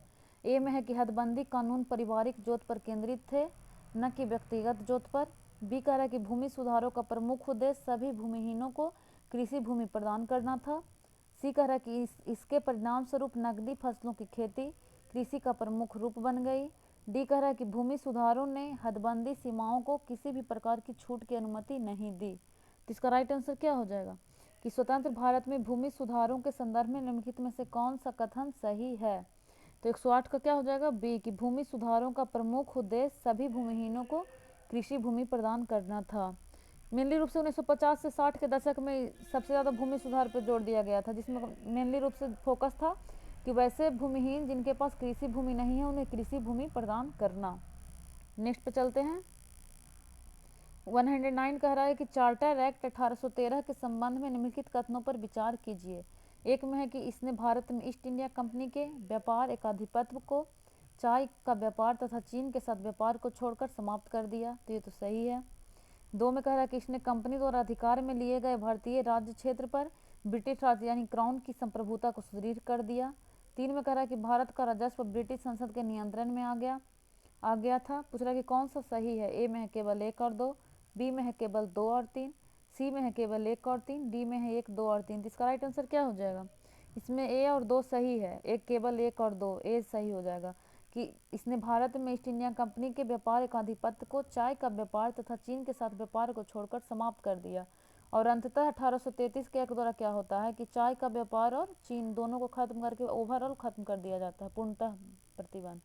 2 में है कि इसने कंपनी द्वारा अधिकार में लिए गए भारतीय राज्य क्षेत्र पर ब्रिटिश राज यानी क्राउन की संप्रभुता को सुदृढ़ कर दिया। तो ये भी सही है। 3 में कह रहा है कि भारत का राजस्व ब्रिटिश संसद के नियंत्रण में आ गया था। तो ये गलत है। ब्रिटिश संसद के नियंत्रण में 1858 के अधिनियम के द्वारा ही आ जाता है, यानी कि 3 जिसमें था वो गलत हो जाएगा। केवल 1 और 2 हमारा राइट आंसर है। नेक्स्ट प्रश्न पे चलते हैं।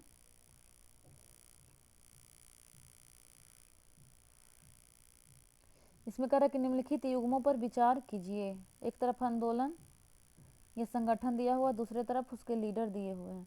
तो इसमें क्या कह रहा है। पहला में है कि अखिल भारतीय अस्पृश्यता विरोधी लीग महात्मा गांधी। 2 में है अखिल भारतीय किसान सभा स्वामी सहजानंद सरस्वती।